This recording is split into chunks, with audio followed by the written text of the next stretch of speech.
This meeting to order, and we're going to start with a flag salute, and one of our favorite directors, Andrew, will lead us in the pledge. I pledge allegiance to the flag, the United States of America, and to the republic for which it stands, one nation, under God, indivisible, with liberty and justice for all. Thank you, Andrew. And as if you're not going to have a few more opportunities to speak, we thank you for doing that for us. Aline, roll call, please. Yes, Director Lang. Here. Director Nichols. Yes. Aloha. Director Buss. Here. Thank you. We were now going to item 3, special presentations. And we're always excited when we have our aquatics group. Yes. Presenting. Welcome Aquatics Group and welcome Dee. Thank you. Good evening, Chair Lang and members of the board. Thanks for having us here tonight. I have tonight with me, I have my coordinator, Xavier Volgenow, my rec specialist, Jennifer Vricky, my husband, Dan, and my big cheerleader in the back, Melissa. We are very excited to share with you tonight a glimpse in the day of a life at the community pool. Since our inception in 2009, as a joint effort between California Lutheran University and the City of Thousand Oaks, we have made significant strides in promoting a vibrant aquatics community. Over the years, we have employed over 800 dedicated staff members and built strong relationships with various permit groups. These connections are important to our goals to enhance the pool's role as a community hub. Our steady user base includes groups like South Coast Aquatics, Conejo Valley Multisport Masters, Horizon Swim Club. Each of these organizations contributes to the dynamic environment we manage at the pool. In the wake of the COVID pandemic, I'm proud to report that we have rebounded remarkably. Our lessons and specialty programs are back in full swing, catering to swimmers of all ages and skill levels. Our team's adaptability and dedication have allowed us to continue providing essential services to our community. Moreover, our ongoing partnership with Cal Lutheran is invaluable. This collaboration enables us to utilize the pool for lifeguarding exchanges and strengthens our relationships with their athletic programs, benefiting our organizations and the wider community. As we look to the future, we are committed to continuing this momentum, exploring new programs, and enhancing the aquatic experience for everyone who walks through our gates. Thank you for your continued support and allowing us to share our journey with you tonight. We look forward to any questions and feedback you have after our short video. Thanks so much.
Main job is to provide the lifeguards that we have here on staff, and the patrons that we have in the morning, make sure everything in the facility is up and running.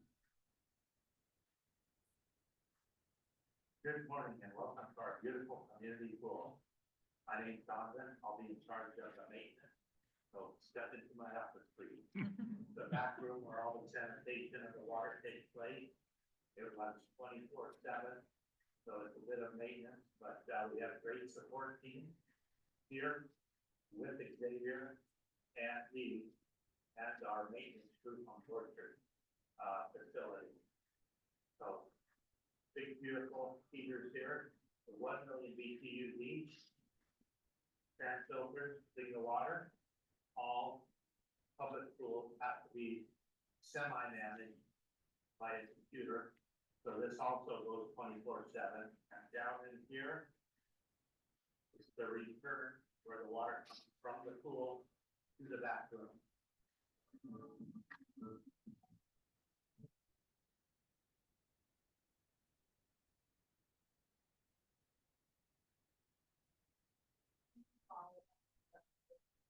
School. I love teaching some lessons to kids and adults, and I love to help everyone improve their water safety.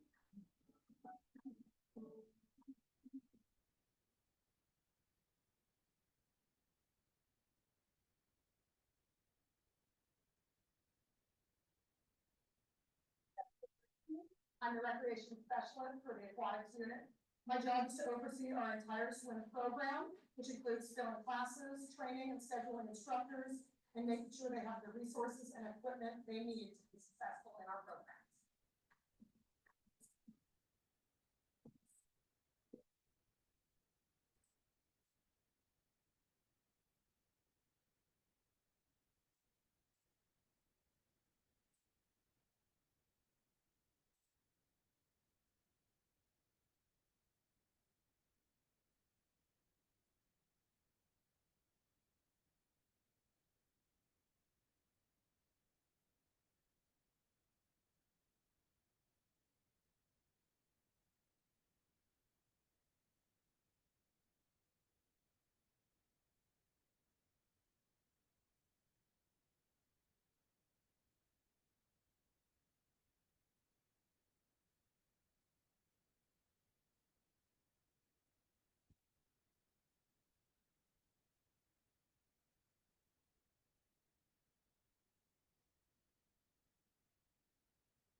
So I also just wanted to mention too, we did receive this award this year at CPRS for our Innovative Programming Award for Safe Passage Programs, which we are still continuing in our third year going on. So very exciting for us to get this award. Did you guys have any questions or comments, feedbacks? Board members, and I'm going to start with our aquatics vacation person from Hawaii, Director Huffer. Yeah, pool swimming is so much easier than ocean swimming, but I really appreciated the video. I obviously hadn't seen some of the inside activities that are going on there. And I knew that your folks got out there pretty early because, I get by there pretty much every You're morning. fast running by. I don't get by there that early, so it's a long day from before 6 in the morning and closing down at 9 o'clock at night. So I guess I was vaguely aware that you have a CRPD swim team. Do they actually compete in swim meets around the area, or? Jennifer actually heads up our swim meets, and they're called time trials. I think, right, Ricky, we do like time trials with other organizations. So it's not like an official meet, but it is a time trial where she makes it fun, gives them awards, so they do like it. Good.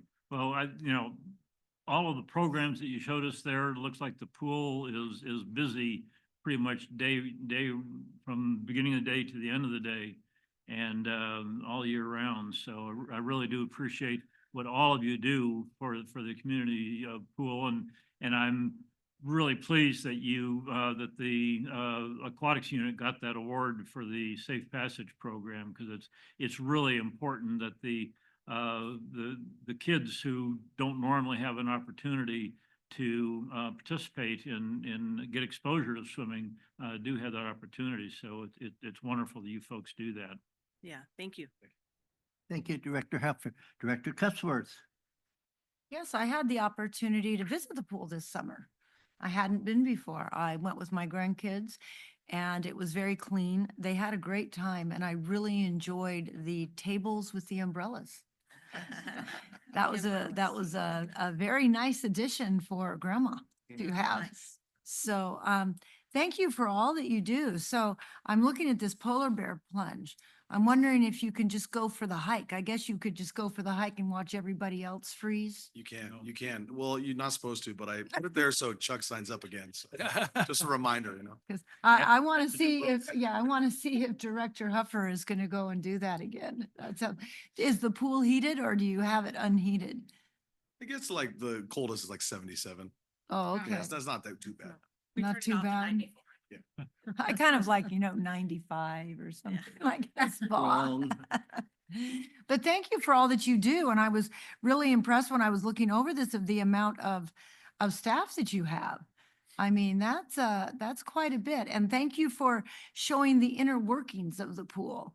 That was very interesting to see all of the pipes and all those things that are going to keep the pool going. You always just see a pool and you think, oh yeah, there's a pool, there's a bunch of water. I really appreciated the presentation and thanks for all you do to improve our community. Thank you. Thank you, Director Cuthbert. Director Bus. Yeah, so I got to tour the pool a few months ago, and is it still the cleanest pool in Ventura County? Because you guys were saying that. 100%. I love it. And my nephew did do his birthday party there in June. I didn't get to go because I was at a horse show with my daughter. My other daughter and all the cousins went, and they said it was like rad. They loved it. They did the obstacle course, right? Yeah. Yeah, they said it was great. Yeah, they were really impressed. So I've been trying to get more people there. So for the Masters swim, is it only in that pool or does the CLU pool do one as well? Our other- pool is Conejo Valley Multisport Masters and the Samuelson is still 100% separate from us, but they run their own master's program. Okay. That's ran through the college. Yeah, because Give John to me. Irwin, Yes. Jackie's, does he Yes. swim in yours? He's in The other- the CLU one. Okay, so is there a Dr. Stephen Ball in yours that you know? No, it's not ours. Yes. It's Oh, It's yeah, not ours, but it's in this. Yes. They're a permit group. you would know him. He's a Yeah, big yeah, talker. Paul, yeah, he's- Okay, because, okay, yeah. just it's all- curious, because they both said they swim and then they didn't know each other, and I was like, he's a father at the barn. Yeah. So I was just curious, but yeah, they both love the master swim program there too and love the pool. So, well, that's it. Thank you Nice. all for everything you do. Yeah, it was really impressive when I came and visited. Thanks, Marissa. Thank you, Director Bus. Director Nichols. Thank you. A great video. I mean, it just Yeah. shows a little synopsis. I mean, it's one of those things where you kind of hear about it, you kind of get an idea of what you think goes on, but until you see it and the length of it, you go, there's a lot of activity over there in one day. So I know it's a big pool, got a lot of people, and it's a great asset, one of the jewels in our system. So thanks for that. I just was reflecting on some of the comments I hear from some of the other Park District members from around the state when I'm attending the California Association of Rec and Park Districts. Hear a lot of chatter about swimming. It's always a hot topic about swimming, and always about how they always run in the red. And it's like, oh, we don't run the red. It's like, what? So you're an anomaly. I mean, what you do is fantastic. I mean, up and down the state, this is not typical. So I think it's just a testament to what you folks do, your creativity, your commitment, the staff. Facility doesn't help either, but I think you have to run that well. So thanks for doing that. I mean, you've set a bar that's far above most others. And then the other thing I was going to mention was, again, at the board meeting yesterday, one of our members was talking about how they're having to close 2 out of the 3 swimming pools that they run because the control room is now out of service. They just can't keep things going. The pools are 50 years old. So I was looking at that portion of the video, okay, that's great, but how do you keep up with either technology or things like that to make sure that that pool continues to run effectively? Is that a constant battle or is it just a matter of keeping it going? We have a pretty robust preventive maintenance plan. So we're constantly changing parts, changing systems. We're constantly going to conferences and talking to different vendors, looking at updated systems. But we have backups on backups for a lot of the parts, so we're able to stay open. And we have a really dedicated pool maintenance. I'm sad that he's not here, but I want to give him the recognition tonight. But we have a really dedicated pool maintenance worker that on windy days, rainy days, during fires, we all tag team, myself, even Jennifer, tag team to make sure the pool stays open. And baskets are changed and all that. So, yeah, I mean, it's a 24/7 job, but we love it. We love showing up to the pool. So, but yeah, we have a great team. Portrait maintenance, awesome. So, Oh, that's great, because Yeah. I know it's, pools take a lot of love. yes. So that's great to hear. The last thing I was going to mention is, my family likes to swim in our pool and they like it warmer than 77 degrees. And I say, hey, Dean Xavier says 80 to 81 is the sweet spot. I said, no, that's not good enough. My daughter would rather have about 90 degrees. I said, yeah, I'm not going to quite do that. So thanks for helping me to keep the energy bill a little bit lower.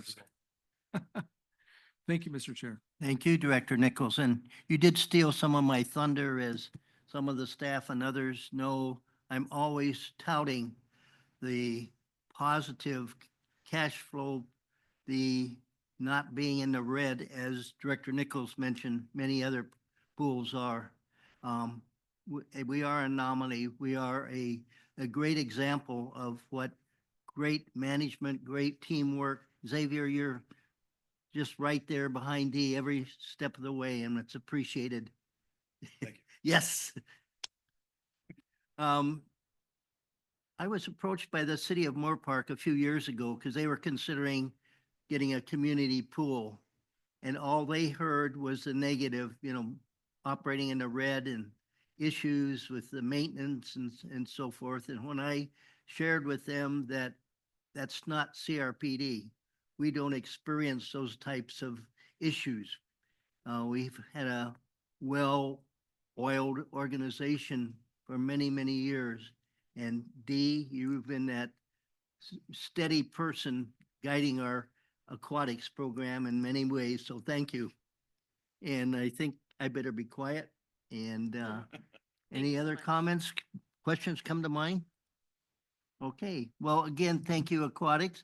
And I Yeah, thank you haven't for looked having us. into this yet. We but brought you a I'm little sure swag it's a- bag, fun Oh, yeah. stuff. There's goodies in there for you guys to take home. Remember us. And some candies if you guys need it for later. Oh, my kids love the ducks. Thank you, staff. We appreciate you, and again, keep up the good work. We're now moving to item 4, items from the public. Do we have any public online? Kenneth, Pardon? there's a Kenneth. You might just say, does Kenneth? want to speak? Kenneth, are you online and ready to speak?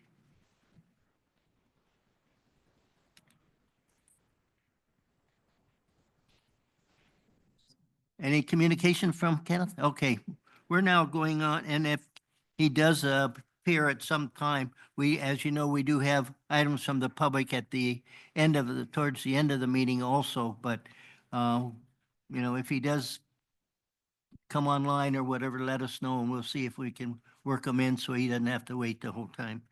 Okay, item 5, approval of the agenda. I'm ready to entertain a motion. I'll make a motion to approve the agenda. Thank you. I'll second it. And we have a second. Any comments or questions associated with the agenda as presented? If not, all in favor say aye. Aye. Opposed, abstentions, hearing none, that motion will pass. Item 6, consent calendar. 6A, approval of minutes, October 3rd, 2024, regular board meeting. And B, approval of warrants, accounts payable, checks registered $550,431.15. And the payroll was $564,500. Board members, any comments or questions associated with this item? If not, I'd entertain a motion. Director Huffer. Move approval of consent calendar items A and B.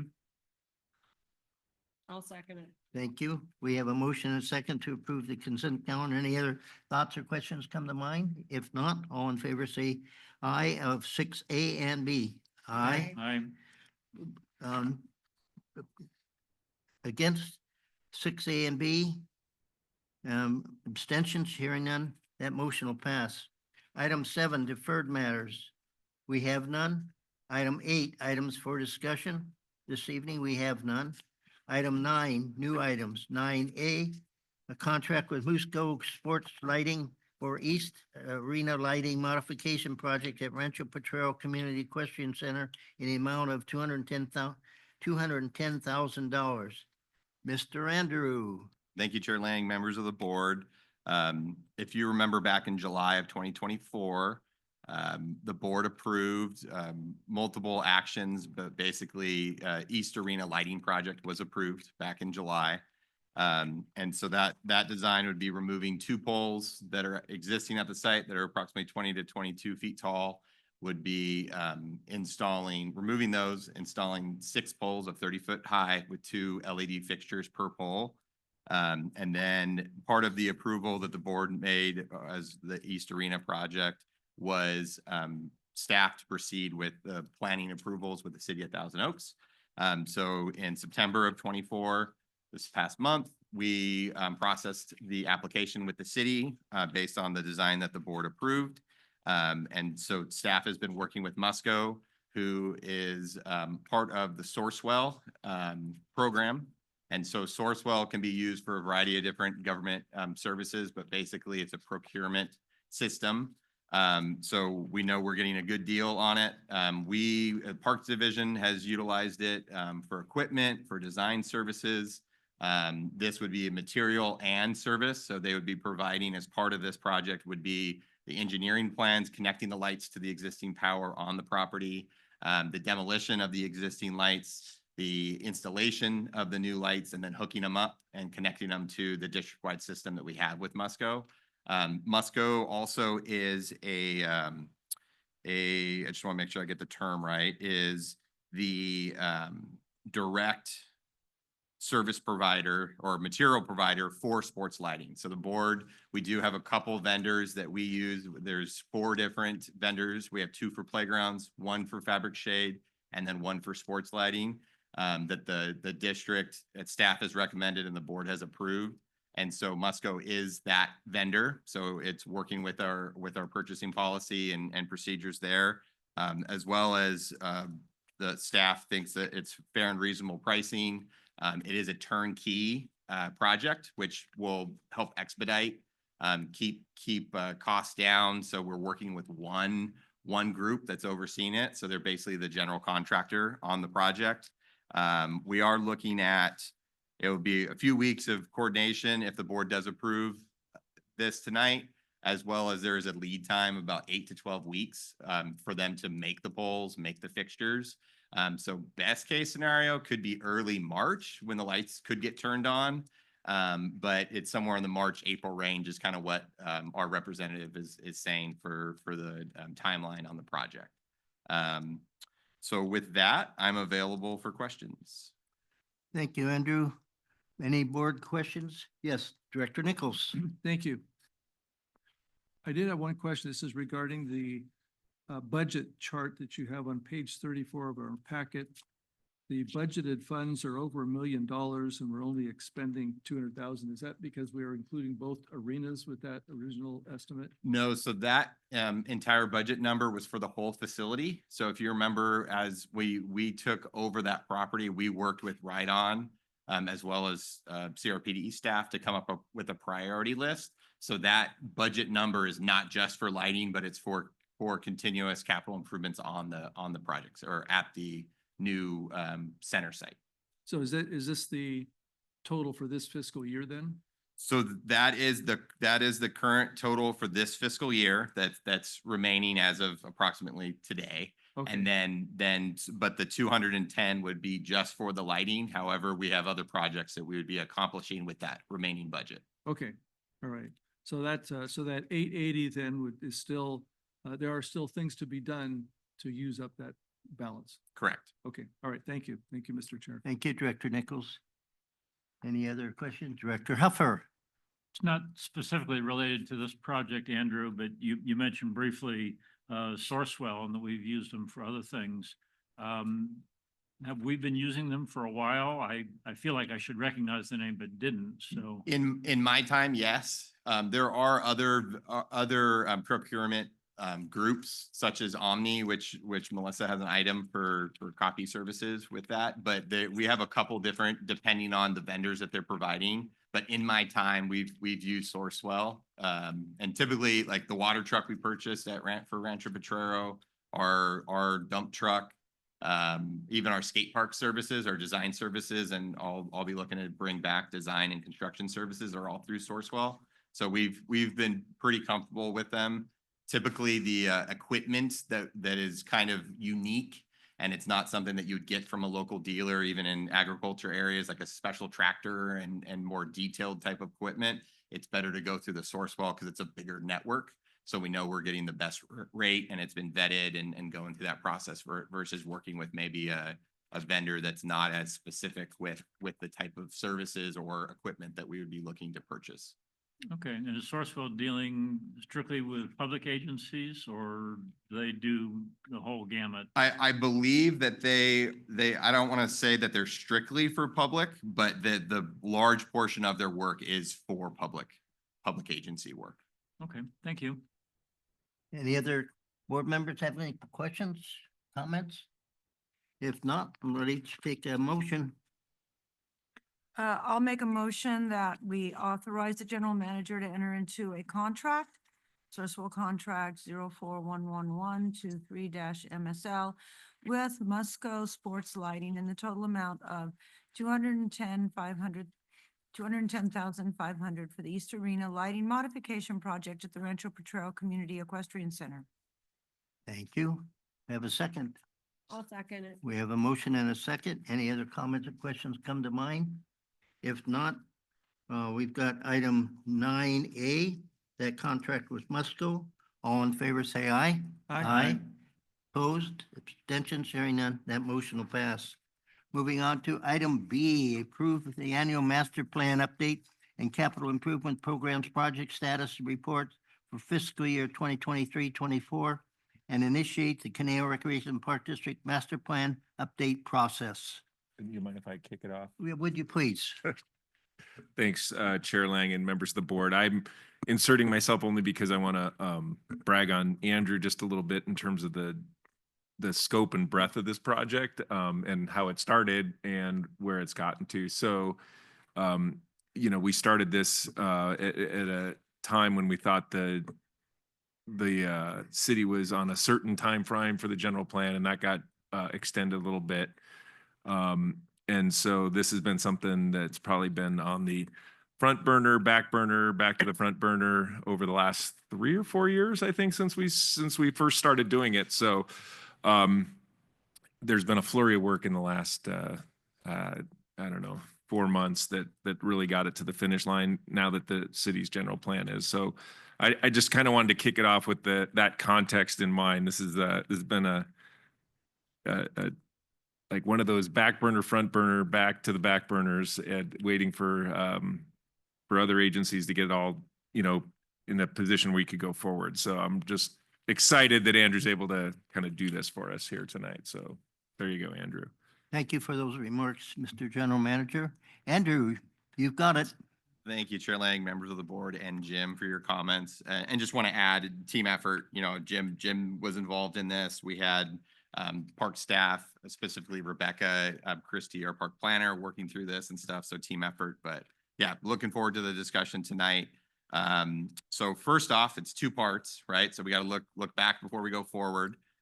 So we do have our annual update to the prior master plan is we take whatever capital work has been completed in the past fiscal year, and we memorialize it. Basically, we take, there's 11x17 exhibit as part of this board report that I'll kind of get into some details on.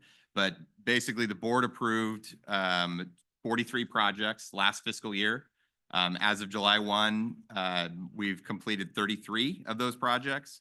10 of those projects, one of which is the master plan ongoing work, will be carried over into 24-25 fiscal year. And we've spent about $3.8 million to get to where we're at currently on the capital work that we've been doing. Just to kind of highlight a couple of the projects that were done, our very longstanding and robust CIP grant funds program that we work with matching and nonprofits with matching and non-matching. Got a handful of work done, including work with Right On, the McRae Foundation, the Historical Society, Botanic Garden, just to name a few. We also got 8 playgrounds replaced and installed this past fiscal year. The additional bridge at Wildwood was installed as part of some of that funding, as well as a shade structure at Thousand Oaks Community Park. And then as far as the rollover coming into the current fiscal year, 24-25, the work that's happening at Rancho Potrero Community Equestrian Center, including the lights and other improvements on the site, Conejo Community Needs Assessment, as well as the Phase 1 improvements, ongoing drainage clearing, as well as the skate park design, which is being combined this past fiscal year with the development of the skate park. And then also we've worked on open space. So rangers have been working with contractors as well as our full-time staff, maintaining, but then also making improvements throughout our open space system. So that's part 1. I'm going to jump into part 2 now. And I know I asked the board and members of the public have a copy, and feel free, and Sarah, you don't have to hang out all night if you don't want to, but I do have master plan copies here for folks that want to flip through it as I work through. And so it's 134 pages. I'm going to read every word on every page, and we're starting on page 1. No, not the goal tonight. So intent is to work through this document. This will be the 5th iteration, 5th publishing of the document. So the document from 2011 has been annually updated with changes, but this document, as part of the report, I provided a link to the old, a link to the new, and I know I gave hard copies to the board and the ones that are available for the public here of the new, but the philosophy and the heart of the document still the same. It is the same document. There were opportunities to be able to make the document more readable, as you'll see through graphics, through some of the organization. However, there is the change of the data of how many people live here, where do the people live, where will the people live, right? So in conjunction with the general plan, as Jim mentioned, and so we would be looking at that as a forecasting and taking a look at what opportunities and get into the recommendations kind of as we work through. So the intent of this, as we took to the board as a capital improvement project, was not a rewrite, not a toss the old one in the trash and redo it. It was let's update it based on census data, based on land use data, based on trends in the recreation and park facility world, what we're seeing, and update it. However, we knew that we were going to bring the document up to a 2024 standard from mapping, from graphics, but then also just from the content that we were receiving from our partner agencies throughout the process of the general plan update. So with that, it's organized very, very similar. I'm going to kind of walk through chapter by chapter. We'll be flipping through. Katie's going to do a great job of getting us through there. If you guys want to look at the big screen, and those at home that are watching, so it'll be up there. But I will be kind of nose in my master plan here as I kind of work through. But basically, when you get into chapter 1, it is overview of the mission and role of what is this master plan? Why do we have this master plan? And so there aren't tons of changes on why we're doing this. It's more so checking in on who we are, what we have, and what are our current boundaries. So if you flip to page 3 in your report, you'll see the figure 1 is the district boundary and community areas. The red is the boundary line. The lighter green is all what's considered city, and then the darker green are the unincorporated county lands. So again, this is a similar map that was included in the original. It's more just updated for greater clarity and understanding. And so as you kind of work through chapter 1, getting to page 8 and 9 is the objectives of the master plan, as well as how the report is organized. Same nuts and bolts. There might have been some minor kind of wordsmithing just to make it read clearer, but we did work through some more infographics and to highlight the importance of it. So it wasn't just this narrative document. So you could really look at these purposes and the bullet points of all these. And again, this is the same structure as what we had in our 2011 master plan.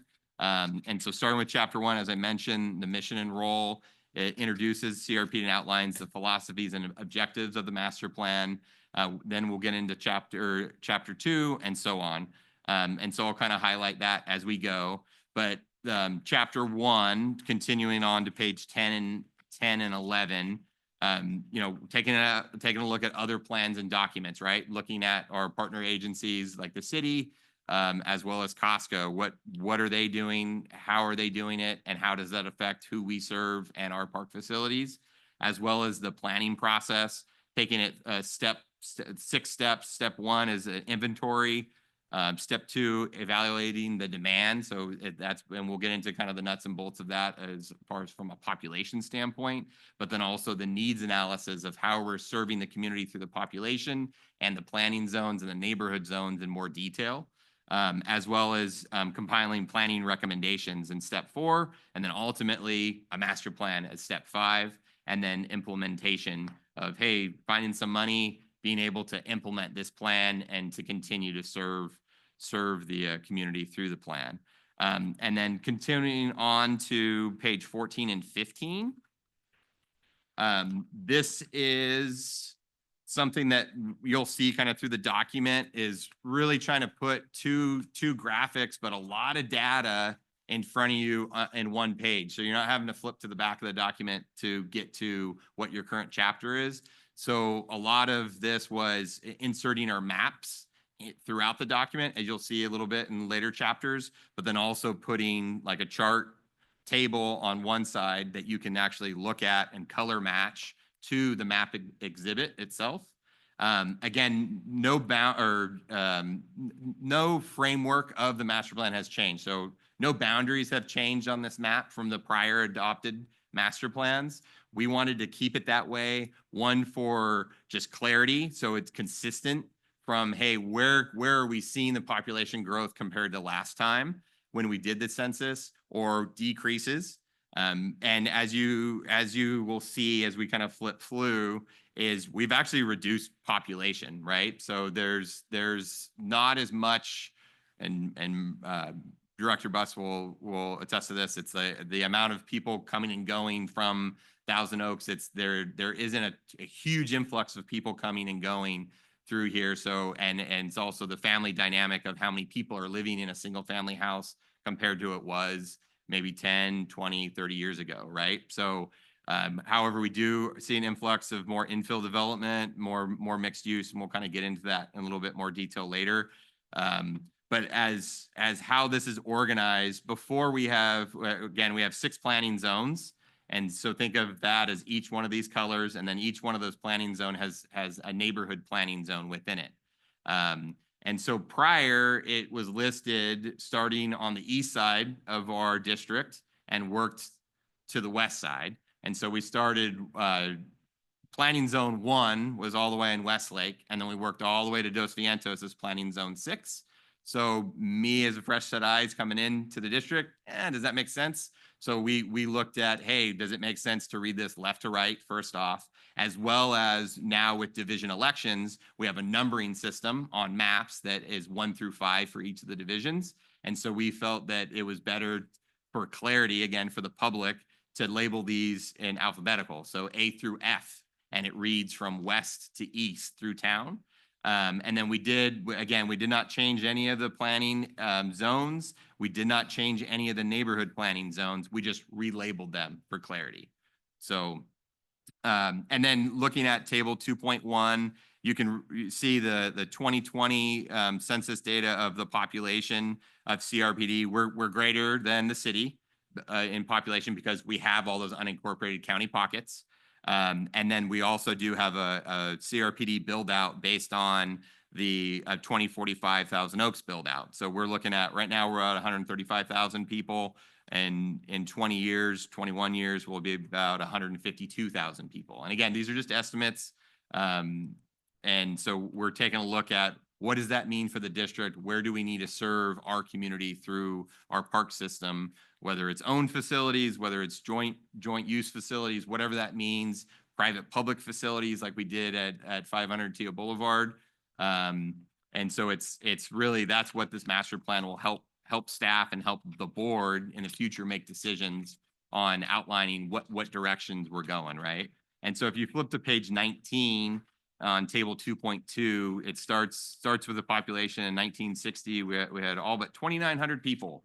And then in 2020, now we're at 135,000 people. So just, again, it's taking a look at where we've been, where are we going, and working through that. And then if you continue to on page 20 and 21 of the report, there's additional tables talking about age distribution. So taking a look at how much percentage of where is folks under 20, how many, all that good stuff, and then what's the median age in the district. And then also taking a look at the public school enrollment and the private school enrollment on the accompanying page on page 21. So, and then again, for perspective, back in 2011, we had 20,600 public school students. Now we have 13,659. And then in private schools, we had 2,900, and now we have 2,100. So there's definitely some changes happening there. And it's just an evolution of change, and we're just kind of taking a look at what are the differences there, and where is the community now from the 2020 census and beyond, right? And then getting into ethnic diversity, we have some charts on the following pages on page 22, and then we get into on page 23 through double check my notes through page 46, we talk about surveys, working through national surveys. So taking a look at what nationally folks are doing in the recreation. What do they do in their parks? How do they like their parks? All that. And then at the state level, as well as at the city level. So we piggyback, and we've done this in past years with the survey, the attitude survey that the city of Thousand Oaks does. And so if you kind of flip through those pages heading to 43, there'll be a handful of charts that we've borrowed from our partner, the city, that kind of outlines the importance of what people want in their park system, or what needs to be maintained with their public tax dollar, and interests and desires there. So, and how the district kind of fits into there. So, page 46 and 47, we did do a slight updating on data, taking a look at the challenges and influences in that chapter. And so taking a look at our population ratio to acres and how we're serving and how we're deficient. And I'll kind of get into more details of that per zone as well as district wide. But this section really is just taking a look at, from a funding, parkland shortage, playfield shortage, overuse of facilities, maintenance, all those struggles and challenges that we have to provide more to the community. And it really kind of outlines what we hear on our continuous outreach. Rochelle does lots of surveys through their programs and their regular routine stuff. Myself and my staff, whether it's getting a cold call or running into someone at a park, getting comments and information on how the park's being used or not used properly, as well as all the outreach that we've done on certain development projects and such.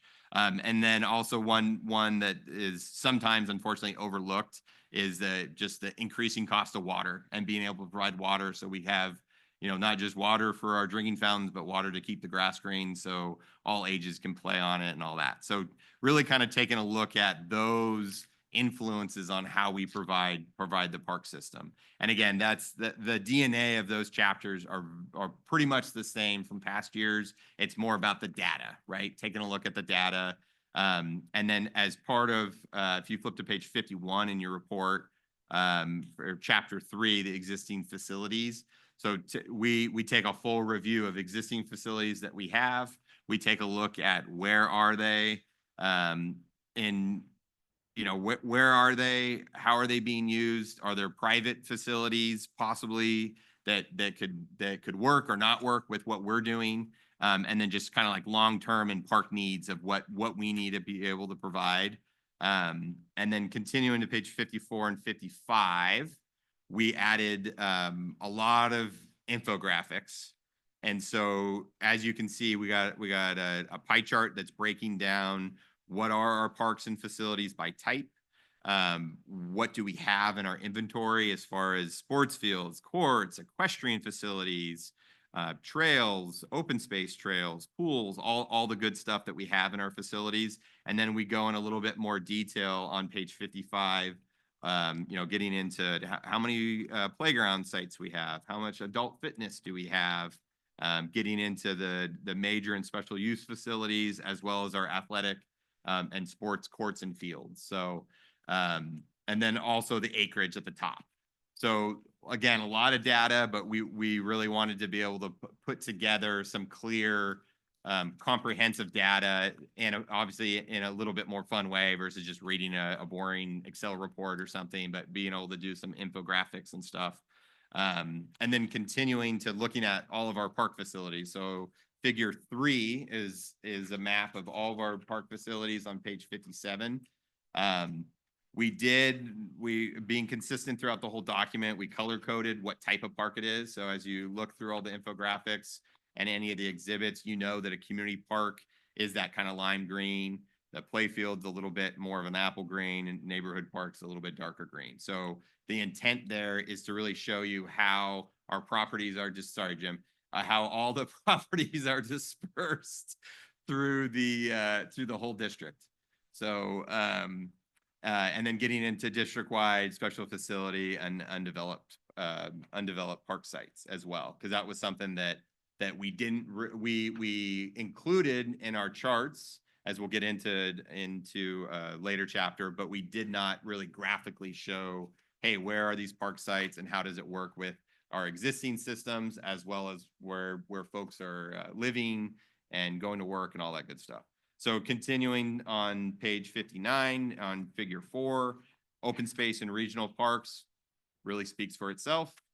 Gives you a breakdown of all the different types of ownership. So we do have a very robust amount of ownership throughout the district, whether it's us, the city, MPS adjacent, or other agencies, or private temporary, private permanent.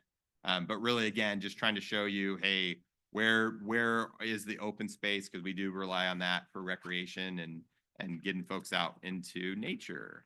So continuing on figure 5, we have open space, and we lumped all the open space together, separated out the regional parks, but then took a look at the trail network, right? So the trail network, you can see on the bottom left, the key shows you the light brown, I guess, is the best way to explain that color. All the trails throughout our whole park system, as well as we have the blue trailhead access point. So you can see where all the different access points, and these were documented with the help of Casca. And so we've incorporated some of the information that Casca has had for some time, and made sure we had some update information to be able to provide this as part of our master plan as we relate to how Casca functions as well. And then the final exhibit in this section is figure 6, and that's on page 63. And this is with help from Public Works with the city, and taking a look at the bike route facilities. So, class 1, class 2, class 3, and then shoulder bike routes throughout town. So the importance of this is, how are we connecting people to parks? How are we connecting people to open space? How are we connecting people to school sites? And so looking at all the different public infrastructure that we can connect folks to throughout the whole park system and our boundary there.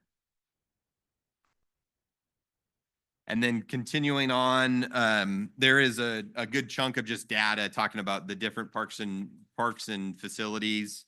But continuing to page 73 in your report, we review, non-CRPD, right? So what are other folks doing for recreation or activities and stuff like that? So, gymnasiums and sports, physical fitness, actual gymnastics gyms, golf courses, batting cages, all this kinds of stuff. And this isn't an exhausted list. We took a look when we started going through our process. I believe March in 24 is when we took a look through this. So things have changed, but the goal was to kind of show, hey, what private and non-CRBD facilities that are available to the public to utilize throughout the district boundary and adjacent as well. And so really just, again, taking a snapshot in time, taking a look at what is out there. And so really kind of getting into the nuts and bolts of the master plan. So thanks for bearing with me. Is chapter 4. So starting on page 79 of the report is chapter 4. And really the defining what the master plan is. We have a few different things to kind of go over in this section specifically, but we go off of the national standard directed with NRPA, and that's something that it's 10 acres per 1,000 people. And so we break that down for 5 acres for district wide. We have 1.25 acres for community parks. We have 1.25 acres for playfields, and then we have 2.5 acres for neighborhood parks, and that's per 1,000 people, right? So that's our ratio. That's our goal.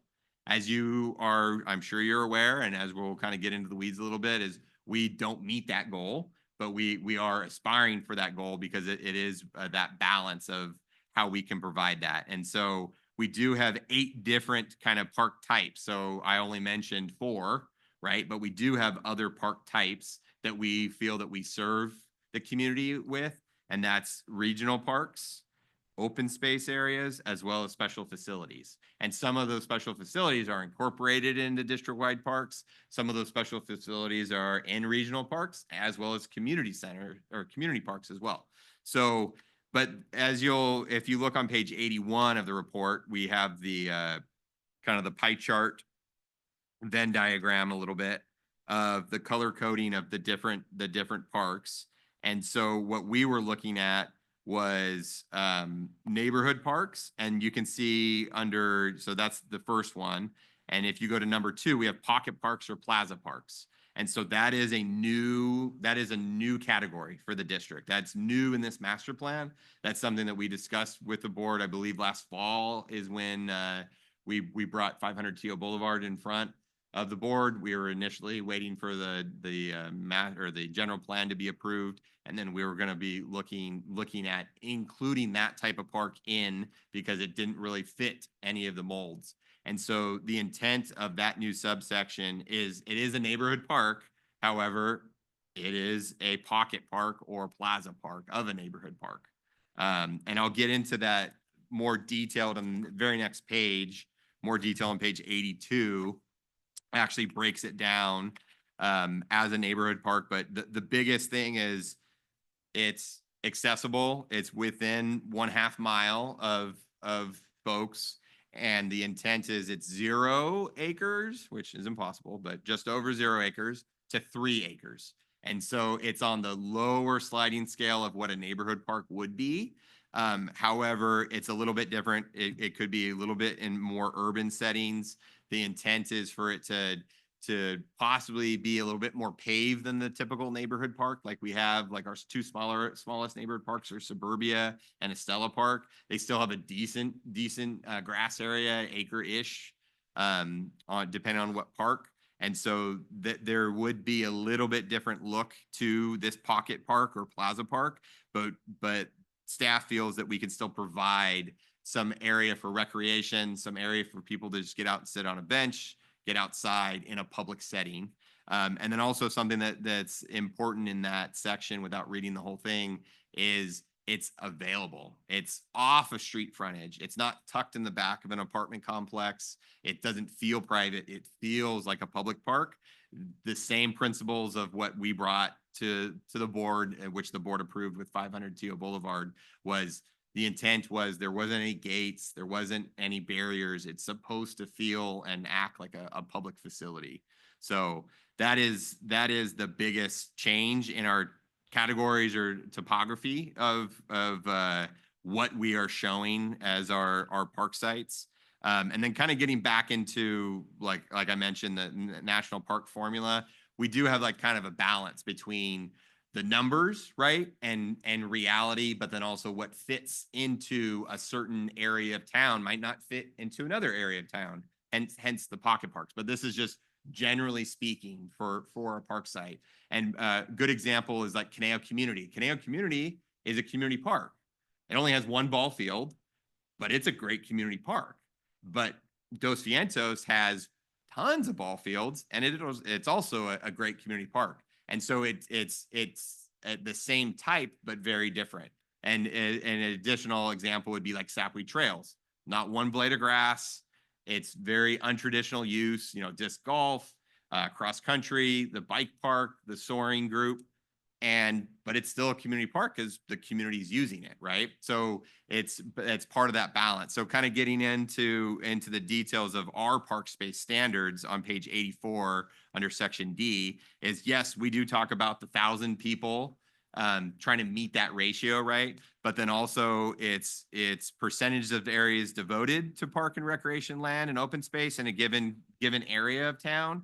But then also it's needs, as I mentioned, needs determined by user characteristics or possible demand projections, right? So trying to find that like sweet spot, if you will, of, hey, what fits in certain parts of town and what doesn't fit. Obviously, Dos Vientos is a unique one, and we'll kind of get into that when we're flipping through the maps, but it's a master plan community. So it was master planned to make sure it had school, make sure it had some commercial. It has robust amount of open space. It has a robust amount of parks. So we have a really good balance there. And it's relatively built out. There is some empty lots here and there, and they could make some changes with some ADUs and such, but it is a master plan part of town. And so again, it's trying to find what fits properly in depending on what part of town, and in our case, the planning zones, and then in more detail, the planning neighborhood zones. So, and then we did touch on, and this is something that Jim and staff has looked at over the years on page 85, part of evaluating that is trying to find what might influence what makes sense, right? So if you could put a half-acre park a half-acre park in an underserved part of town, is that good for the community versus putting another park across town that has more acreage that they need? So it's trying to find that balance, right? And so part of the update to this chart, everything is the same except for taking a look at item 1, and that's the time and distance from parks. And that the goal is that everyone lives within a 10-minute walk of a park. So just like open space, I think it's touted as everyone is within a mile of a trailhead. The intent is to make our park system as walkable as possible, so it's accessible for all different demographics, all different economic levels, and all that, because we are public serving, and we should be able to provide that, as well as, you know, making it easier just geographically, filling in where there's infill where we might not have park spaces like we've talked about on the boulevard, possibly in Rancho Conejo area in the future where we only have so many parks, right? So continuing on, we have on page 87 of the report, figure 7, and that is the 10-minute walk to develop parks. And so the purple circle or radius around each of the developed park sites represents roughly a 10-minute walk. And you can see there's a lot of open space in the sage green and regional park space in the sage green, but the grayed areas are developed areas. So they're not just residential, but they are developed areas. So you can see kind of where the holes are.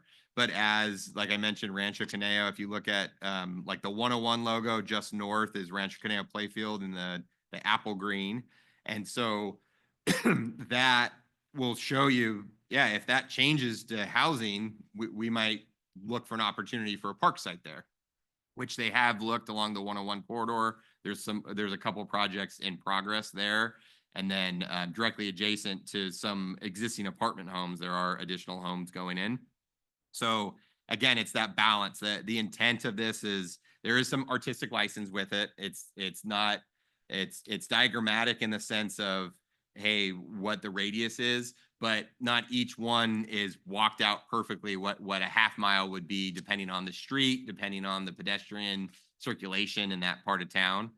But the intent would be, again, hey, being able to provide a park where we don't have one. And again, highlighting the magenta color is the undeveloped parks. So we do have Conejo Creek North, Del Norte, which are in areas that do have parks within a half a mile. But then we also have 500 Teal Boulevard, where we don't have any parks other than Page Lane in there. And we know that development's happening along the Teal Boulevard and 101 corridor, as well as Rolling Oaks, the property that we purchased a couple years ago, because we don't have parks in that segment of town. So again, taking a look at opportunities, and this will be like a good graphic guide for staff as well as the public to kind of see, and the board to help kind of make some decisions in the future of where possibilities might be. And then continuing to 91, graphically we're showing, page 91 in the report, sorry. Graphically, we are showing kind of the breakdown, like I mentioned, for community parks, playfield, neighborhood park, and district-wide in table 4.2. And then also we get into the future residential outlook that I've mentioned a couple times. And so as we get denser, it's going to be putting folks in different locations that we don't have parks. So it's really kind of taking a look at how we can work with our partners with the city, school district, private developers, whatever that might be, but be able to keep up with that population growth, right? So in the mixed use areas that have traditionally not had public space, like I've mentioned, we would look to have, park space, we would look to have park space there. And so specifically, if you look at the third bullet point under the future residential outlook, it's taking a look at feasibility too, in zone B, which is Rancho Conejo, as well as zone D, and then other mixed use areas of zone F. There might be more feasibility to buy something that's more suitable for parkland there of the traditional sense, because they have larger parcels there. We wouldn't have to be buying home by home to be able to provide parkland. We would be able to provide maybe a smaller commercial space or a vacant lot or a parking lot or something that could be converted to a park, whatever that park may be and whatever it falls under. But again, it's from a scale and size versus having to kind of chip away and buy smaller parcels in some other parts of town, such as the Boulevard and some of these other areas that it's a little tougher to get a decent 1 to 2 acre parcel for a satisfactory park size. So, and again, I think that's something that we as staff have come to realize, hey, this is a suburban community that's turning more urban. And so taking a look at our park system and how we can provide parks in a different way is something that we think about and kind of work through. So in that same light, if you go to figure 8 on page 93 of your report, there's a heat map. And so taking a look at the look to the bottom left corner is your legend. So high is the purple area, and that's the residential density. And the dashed black line is priority areas as designated in the general plan. And so taking a look at that, that's where there will be most likely the densest housing in town. And so the intent is to take a look at, well, what park facility is in those locations. It's mixed, but as you can see, like on the left side near the left 101 logo, that's the Rancho Conejo Newbury Park area. There is some deficiency there, right? There isn't that much park space, as well as you kind of work through like the Oaks Mall, the Jan's Mall areas, and then further down the boulevard, because as they rezoned in the general plan, they made opportunity for these mixed use areas. And so with those mixed use areas, people need parks. So this, again, some graphic license with the heat map, and then kind of taking a look at some of the other village center areas in town. You can kind of see, like, as your eye works up from the 101 on North Moore Park Road, there's a little highlight there. That's the like Topper Shopping Center and Vaughn's Shopping Center north of Jan's there. So there could be opportunity where there's housing units there. However, it's not as intense, and we also have parks in those areas. So we feel that we could probably absorb that a bit as we work through further development. So now getting into a little bit more like kind of nuts and bolts of like our needs assessment per zone, per planning area. So starting on page 95 is kind of the summary page of leading into this assessment, but kind of showing you the new layout of this on page 96 and 97. So we accompanied the chart, which the old master plan, current master plan, I should say, has a chart and has all this information broken down.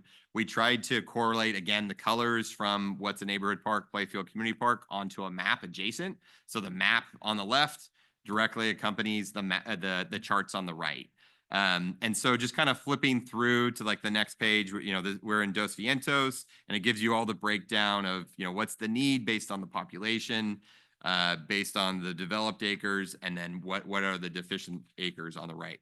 So, and then working through to page, I'm just pulling like an example sheet. So working through zone B and then getting to zone C, planning zone C.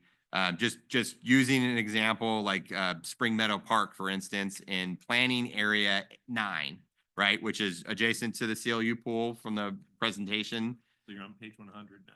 Sorry, yeah, page 100 and 101.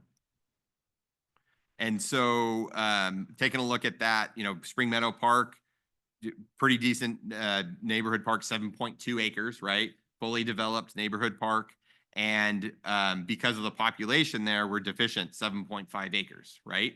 And that's just the math, right? Just taking a look at the population that lives in that zone in neighborhood areas or planning zone 9, and then what neighborhood parks available in that section, but you're deficient 7.5 acres.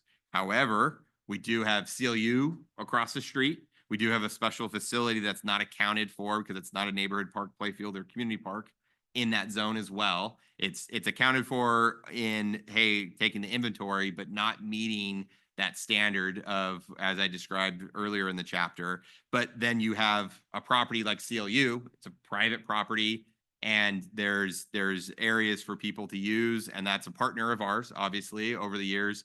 But the intent would be, does Area 9 need a new neighborhood park, or is it balanced, right? So it's not just taking a look at these numbers, but letting these numbers guide us to opportunities and where do you think and where an opportunity could possibly happen in the future, right? Where a possible future park should be, right?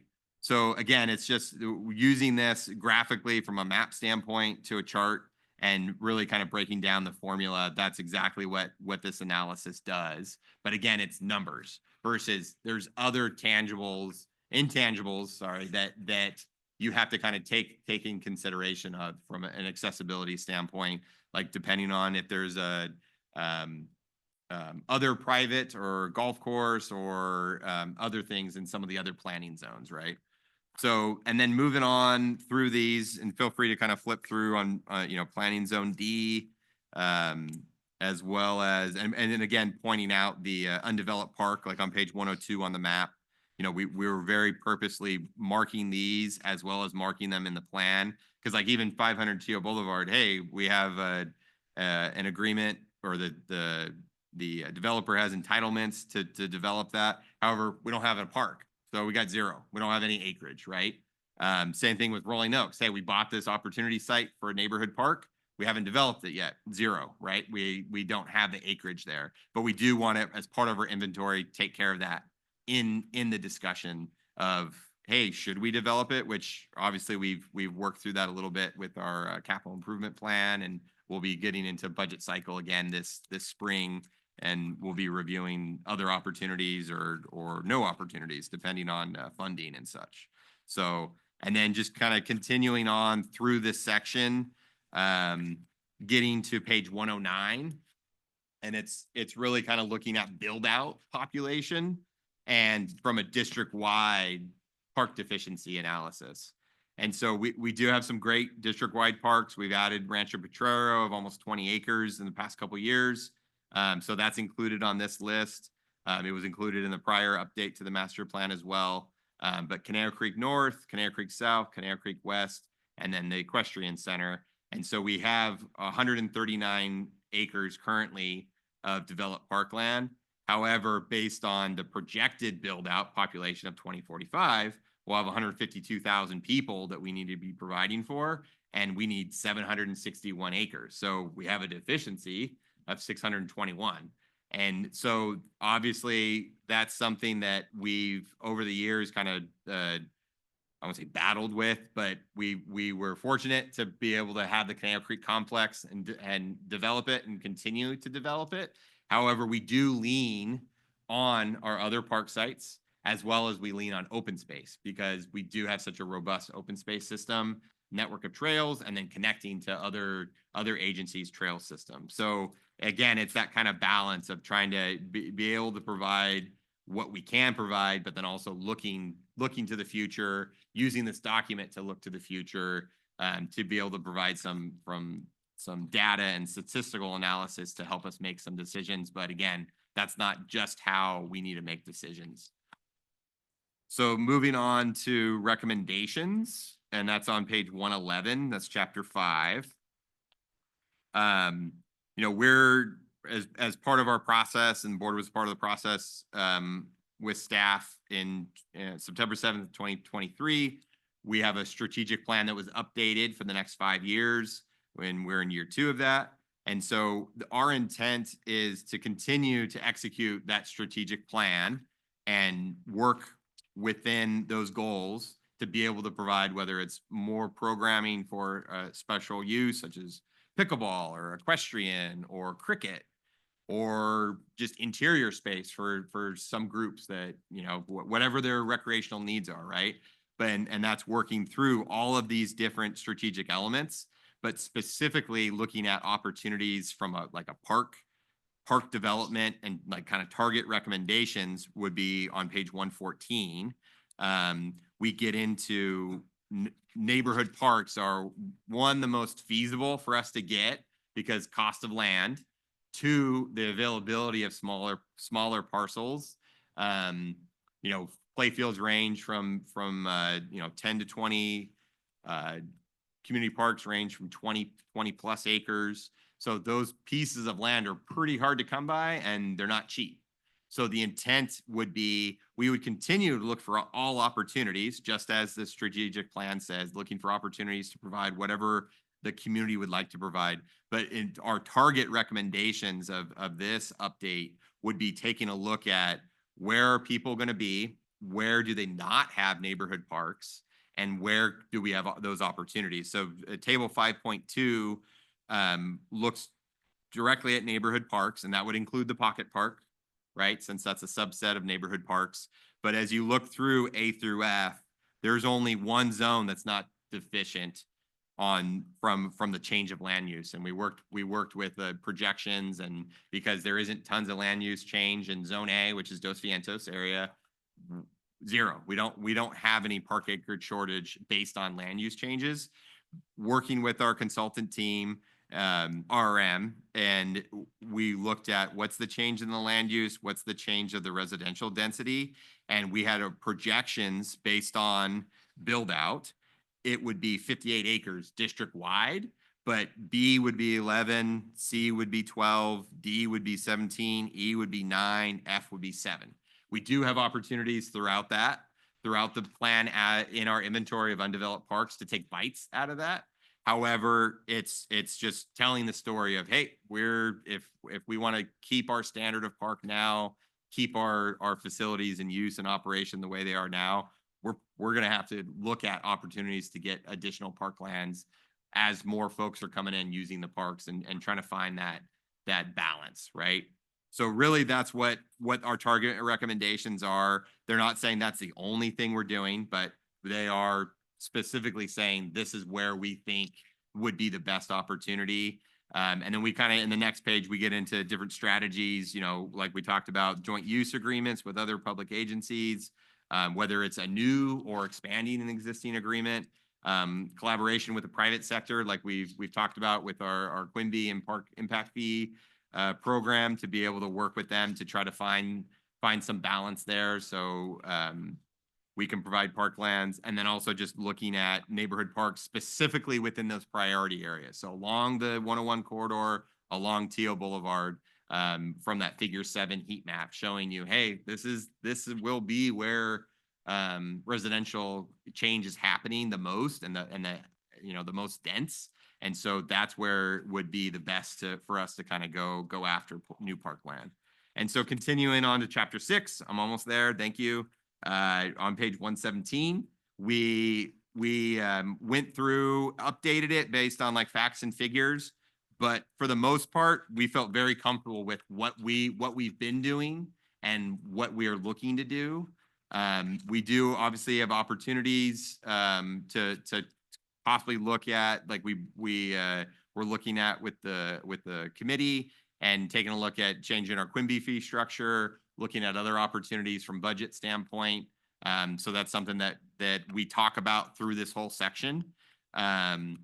And then we also look at just kind of the advantages and disadvantages. If you look on page 122 and on for I think four more pages, 122 through 125, it would be, potential funding sources, the advantages and disadvantages of each. And this was just one big narrative before, so we felt it was better to kind of break it down, kind of like a SWOT analysis, kind of break it in 4 square a little bit, really just 2 square, but just working through that and really kind of showing that. So with that, again, I just wanted to reiterate the intent was not to rewrite this master plan. Staff understands that the goal is to have discussions with the board and the public if there's interest to be able to comment, but the intent would be staff feels really comfortable with what we're putting out there. It is a draft, so we know it's a work in progress. I have my list of typos. I have my list of little catches on some datas and figures, and I appreciate the board taking a look at it. And so if you have minor stuff, I can either take your minor comments and I can bring those back to the office and incorporate them into my staff's notes. But then really the intent of this item tonight is to discuss if there's major items, philosophy changes, taking a look at that.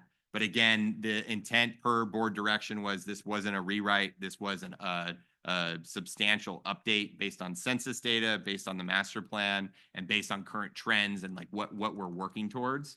And so just want to make sure I'm covering my points here. Yeah, so I think that's it, unless Jim, you want to add anything that maybe I missed, but I don't think I missed anything. No, I think you're pretty thorough. So, but yeah, no, appreciate it, and just available for questions and comments and discussion. So, Mr. Rooney, this is fabulous. All the data, the forecast, what we've got going and so forth. It's amazing. I was looking where 1975 was the date of the year of our first master plan. And I can only think of the directors in 1975 see this, you'd think they're in La La Land. I mean, this is just way beyond comprehension. You go back, a number of years. So what you've done in bringing all this material to one document, I know it's been a progression, but to me, and I can't even remember when I saw the last one. I mean, I know the date, but I can't remember my reaction and the impression that I have from this document from the previous one. I think this is obviously number one.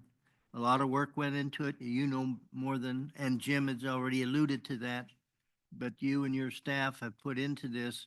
It reflects not only CRPD, but it reflects you, our staff, and the whole organization and what our capabilities are, what we've had going, what we've got going, and where we're going. So thank you so much. I appreciate it. And with that, I'm going to ask for Director Cusworth, if you please, and questions or comments. So this morning, I took the old master plan and this plan, and I basically went through almost page by page. And the first thing that I noticed was that the one that you worked on is significantly more interesting to read, significantly. Like the font size. Did you change the font? Is it the same font? yes, we changed. So which font did you use? I'm interested because I really like the That's- font. It's not- Yeah, that's, I would have to get back to you on that. You don't remember I have no that? idea. off the top of my Okay, head. so I noticed that the font size and the spaces Probably between area. was significant. I noticed that the tables and the graphics significantly easier to read, much more interesting. You kept alluding that you didn't change much, but actually the amount of figures that you changed, the maps, the readability of the maps. So yes, you kept the same format, but you made a huge improvement, in my opinion, to what this is. Plus, you had some differences in here. I noticed some things were left out, some things were added in. It was updated a little bit more to the needs that we have now. I thought that it was better that you took in the last one, they had the whole 5-year strategic plan in it. I thought it was much better that you just put in the goals, because the strategic plan's a completely different document. It really didn't need to be included. So the only thing that I would question is that, because I loved the maps, and I noticed in the master plan, they had in the table of contents, they had the maps where you could find the pages. Then I noticed on page 9, after implementation, it said there's a list of maps, the maps, plans. But then when I went back here, I said there's no maps. But then I noticed list of figures. And I thought, okay, and then when I looked at these, I go, oh, okay, these are the maps, because here are the page numbers, and I checked. But that's a little confusing. When on page 9, we're saying we're having a list of maps. Yeah, that was a And then typo. on page numeral 7, it's saying, or Roman numeral 7, it's saying list of figures. And in my mind, figures are numbers, not maps. Now, that's just a matter of a definition. And I noticed that on the maps, I would call them maps. It does say figure. Yeah, So that is consistent. Or am I just missing where the list of maps and master plan maps and representations are in this document on page 9? Or are those the figures? those are the figures. The table of contents on 9, or the report organization, the list of maps will be removed. That was the catch that I caught as well. So it's just a typo. So Okay, and yes, we did used to have a list of maps, and all the maps were in the back of the document.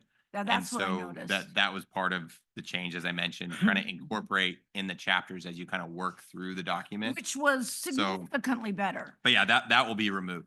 But I think you should still have this list of figures, because I thought, well, if I wanted to see the bikeway network, it's kind of nice to know exactly which page that's on, which you have that. Yep.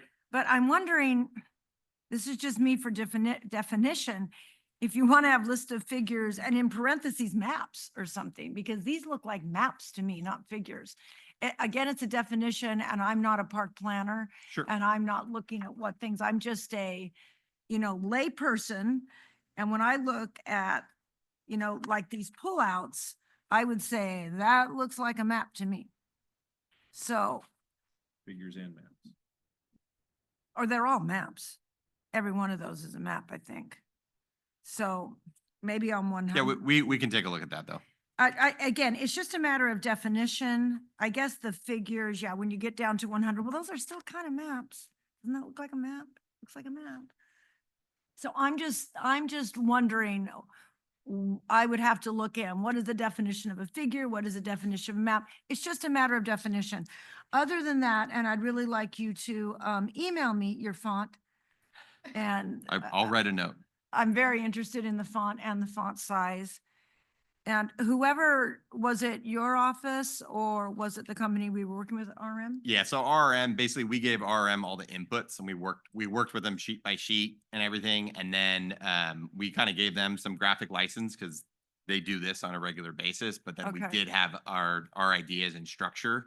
And so there was definitely kind of a back and forth collaborative on it to make it look as nice as it looks. Well, I think the figures, besides being attractive, and all of the photos besides being attractive, really for me made it much more readable to where I was kind of wanting to read it. And the other one, I would have normally just said, okay, yeah, and close the book. So congratulations, excellent work. Thanks.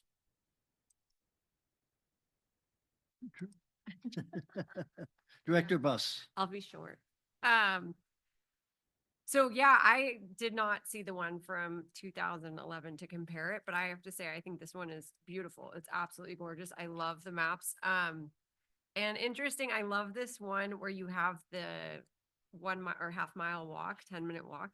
I know of 2 locations where there are gray. That one is a city-owned property. But now that we're talking about doing smaller parks, because before it was always like 2 acres, 2 acres, and these aren't. But there's one that's right there in Lynmere that would service Lynn Ranch and Lynmere, and the city's doing nothing with it. Like they don't even water the grass there right now. There's just trees. And so I was like, oh, that might be kind of cool to see if they would be interested in collaborating on that one. And there's another one actually off of Herbs Road, off Hauser, which is I sold the property next door and the family does not want it to ever be developed. And it's about, I think it's 1.5 acres. And it has a horse trail through that you can connect to the other part of Conejo Oaks, which would be kind of a cool area to have a small, it would be a small park. But I just thought of those. I was like, oh, this is so great because now I can think of when I'm out in the area, like where we need parks. So yeah, I absolutely love it. I think that this is really, really nicely laid out and extremely easy to navigate and to read. So great job. Yeah, a lot of work, I'm sure. And this is beautiful. Thank you, Director Bus. Director Nichols. Thank you, Mr. Chair. I did not read the old one. I read this one cover to cover. Lots of comments. Do you want me to start on page 1 and tell you every one of them? I'm not going to do that. But thank you for taking the time. I did have a question about process to start with. With all these comments, I know we talked before, whether it's, editorial comments or grammar or whatever, just you would rather just take this and incorporate that into your comments and start whittling away on whatever changes are appropriate. But then there are the comments about the approach or how it's phrased or maybe even concepts. How are we to incorporate that into the discussion process? Are we going to have another chance to review this and say, okay, here are all the comments? I mean, do we just email you? Do we, send write it all up and have the board look at it? How is that type of thing? Because those require discussion rather than just, hey, you forgot to dot the I, and you can take care of that. But, the board will want to provide input. So what is the process on those types of comments? Yeah, so the goal would be to have someone, if you have comments to discuss tonight, right? So that the intent would be that's why we try to give the board a little bit of lead time with the hard copy, and then obviously with the agenda item going out. This process, we're not in any rush, right?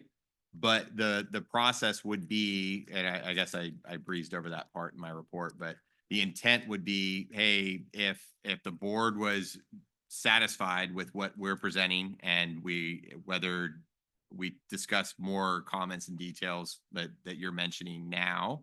And what I would like to do is bring this back to the board in a month's time or so with some of those comments addressed, right? So taking a look at any comments that you have tonight, and then it would be more of a factor of like I said, staff is very comfortable. That's why we put it out there. And so we feel like we have a pretty solid draft, but that's why we're bringing it to the decision makers of the board to say, hey, is this the right direction? And so the intent would be to have that discussion tonight, and then we can digest that. We can follow up as needed, but then be able to turn something around to be able to say, hey, this is how we heard you. This is how we want it addressed, and go from there. And one thing too, just to make you guys aware, is that we would typically our annual, when we're just saying, hey, we bought a park or developed a park, we don't go through the environmental process because we're not adopting a new document. Since this is a comprehensive update with the data and the population and the additional direction and such, this would be an addendum to the negative deck that was done back in 2011. So that's another process with the master plan. Similar to what we just went with the Rancho Pochero lighting, right? So it would be, hey, there's already an environmental doc. It's not substantially changing. However, we do need to go through the proper process for that. So what staff would want is to accompany a 100% or 99.9% draft with an environmental document based on the comments we received tonight. If it's in the next month, great. If it's in a month or two, that's fine as well.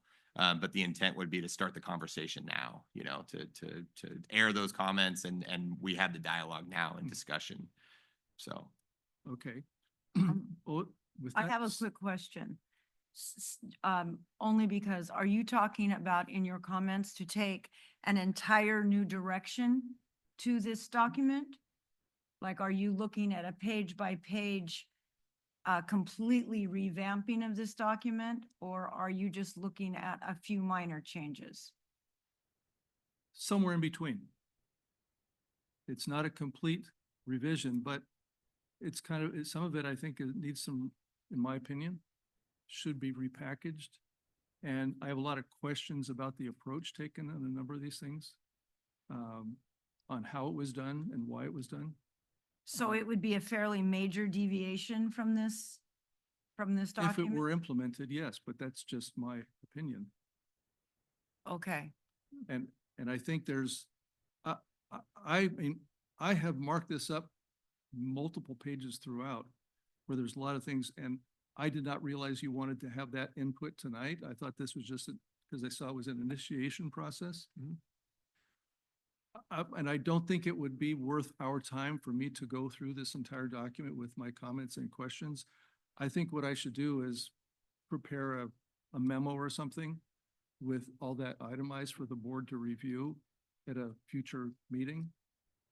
Because I think it would just take way too long to go through that.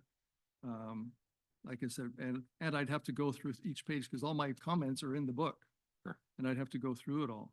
But I do have some significant questions personally and some suggestions that I would like to get the board's input on. It's not something that I would want to just do unilaterally. I just, you know, it's some of it's philosophical, some of it is kind of would be guiding and directing us into the future. And I just like that vetted with the board. Yeah, I thought we were gonna have like another time to go into it as well. So I was kind of under that impression. I thought we were like getting a general overview and then digest and then have a discussion. So I think that might be better for a meeting we don't have a ton of stuff on, and then we can just go over those things. I thought the same way. I thought that we were just kind of looking at a basic document, what we thought of how it looked, how it read. Yeah. I was comparing it to the previous document. So I'm just wondering if you have a lot of comments and you want to make major changes, if that would be better for another meeting. And sorry, just to interject a little bit, we do not have a timeline. We just have a suggestion, like, hey, this is we updated what was previously approved by not all board members sitting here, but what was approved by the district, right? And so if that's something that we can definitely do that. You know, we can extend the timeline. We don't have any, there's no pressure to get it done. And so it's the factor of just working through. But again, there's a reason why I attached the old report to it. I would definitely recommend, because that was my starting point, right? So that was my starting point from day one, starting in the district, how we got to know the district, how are we providing our parklands and everything. And so I would definitely recommend, and maybe not to do it as detail, or if you'd like to, Director Nichols, like Director Cusworth did, is because that's how I work through this process, is looking at the old, okay, the philosophy's there, we're holding true to what this document is, but looking at the 2011, what was provided in the link.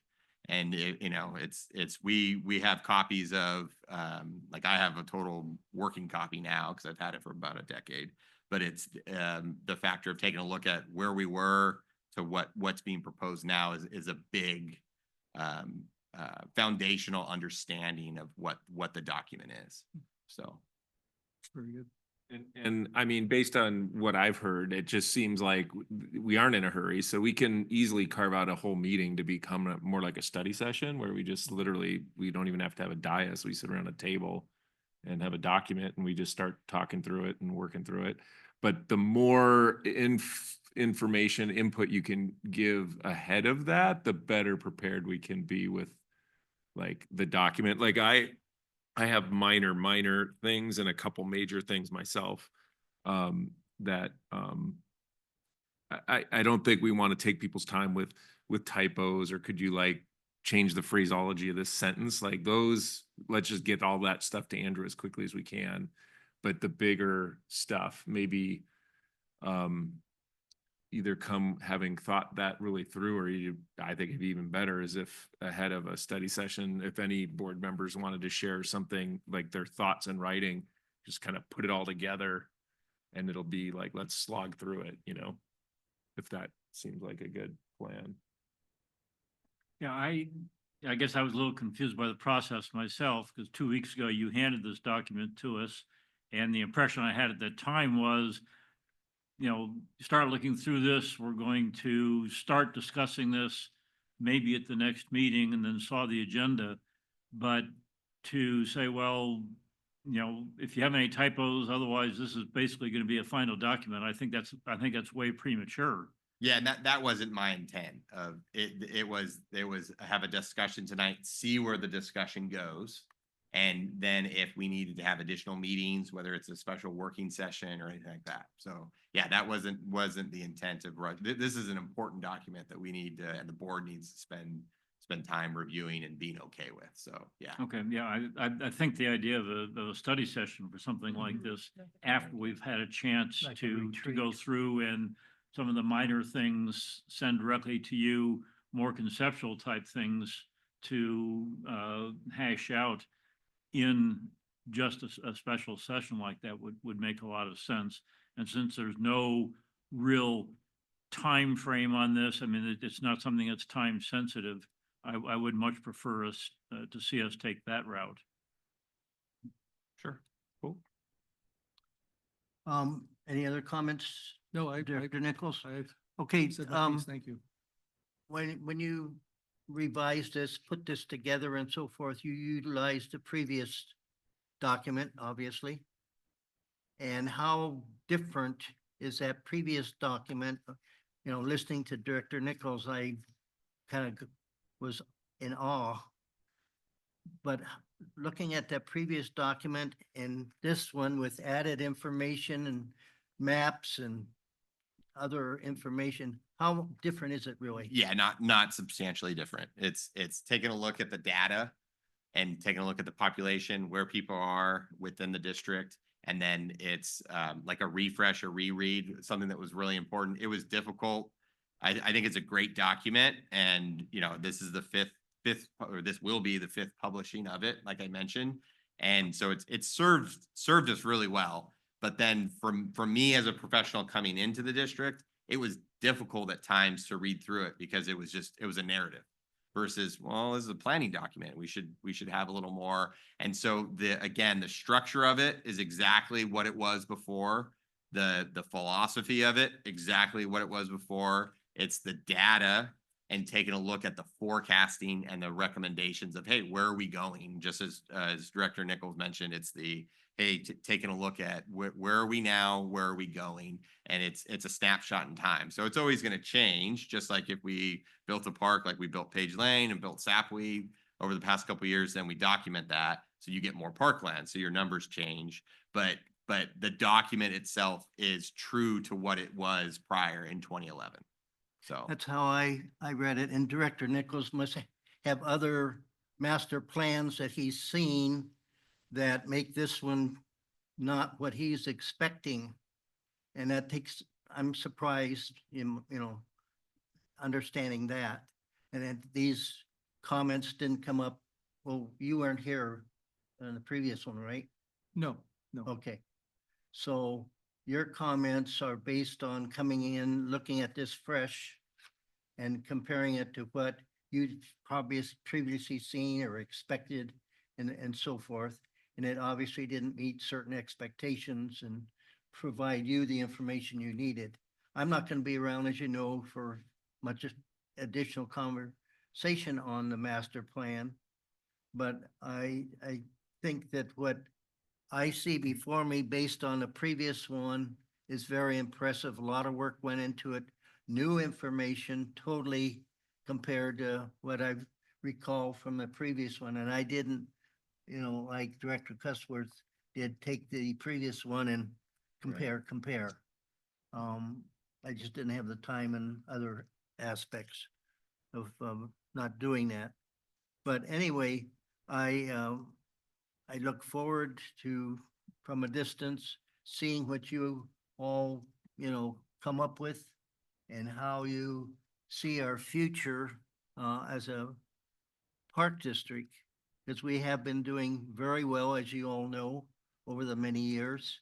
And I would rather not, and I'm again not going to be involved with it, but I would rather not, see any drastic major diversion from the path that our general manager, our previous boards and so forth, put together.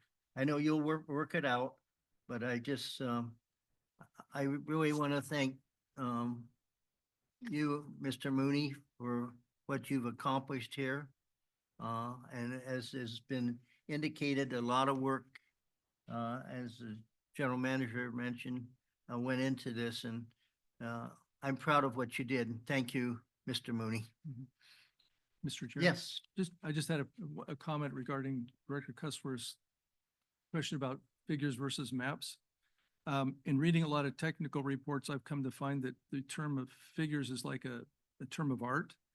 Rather than saying, look at the chart on this page, the table on this page, the map on this page, the photo on this page, the whatever it is, they just use figure as kind of like an umbrella term.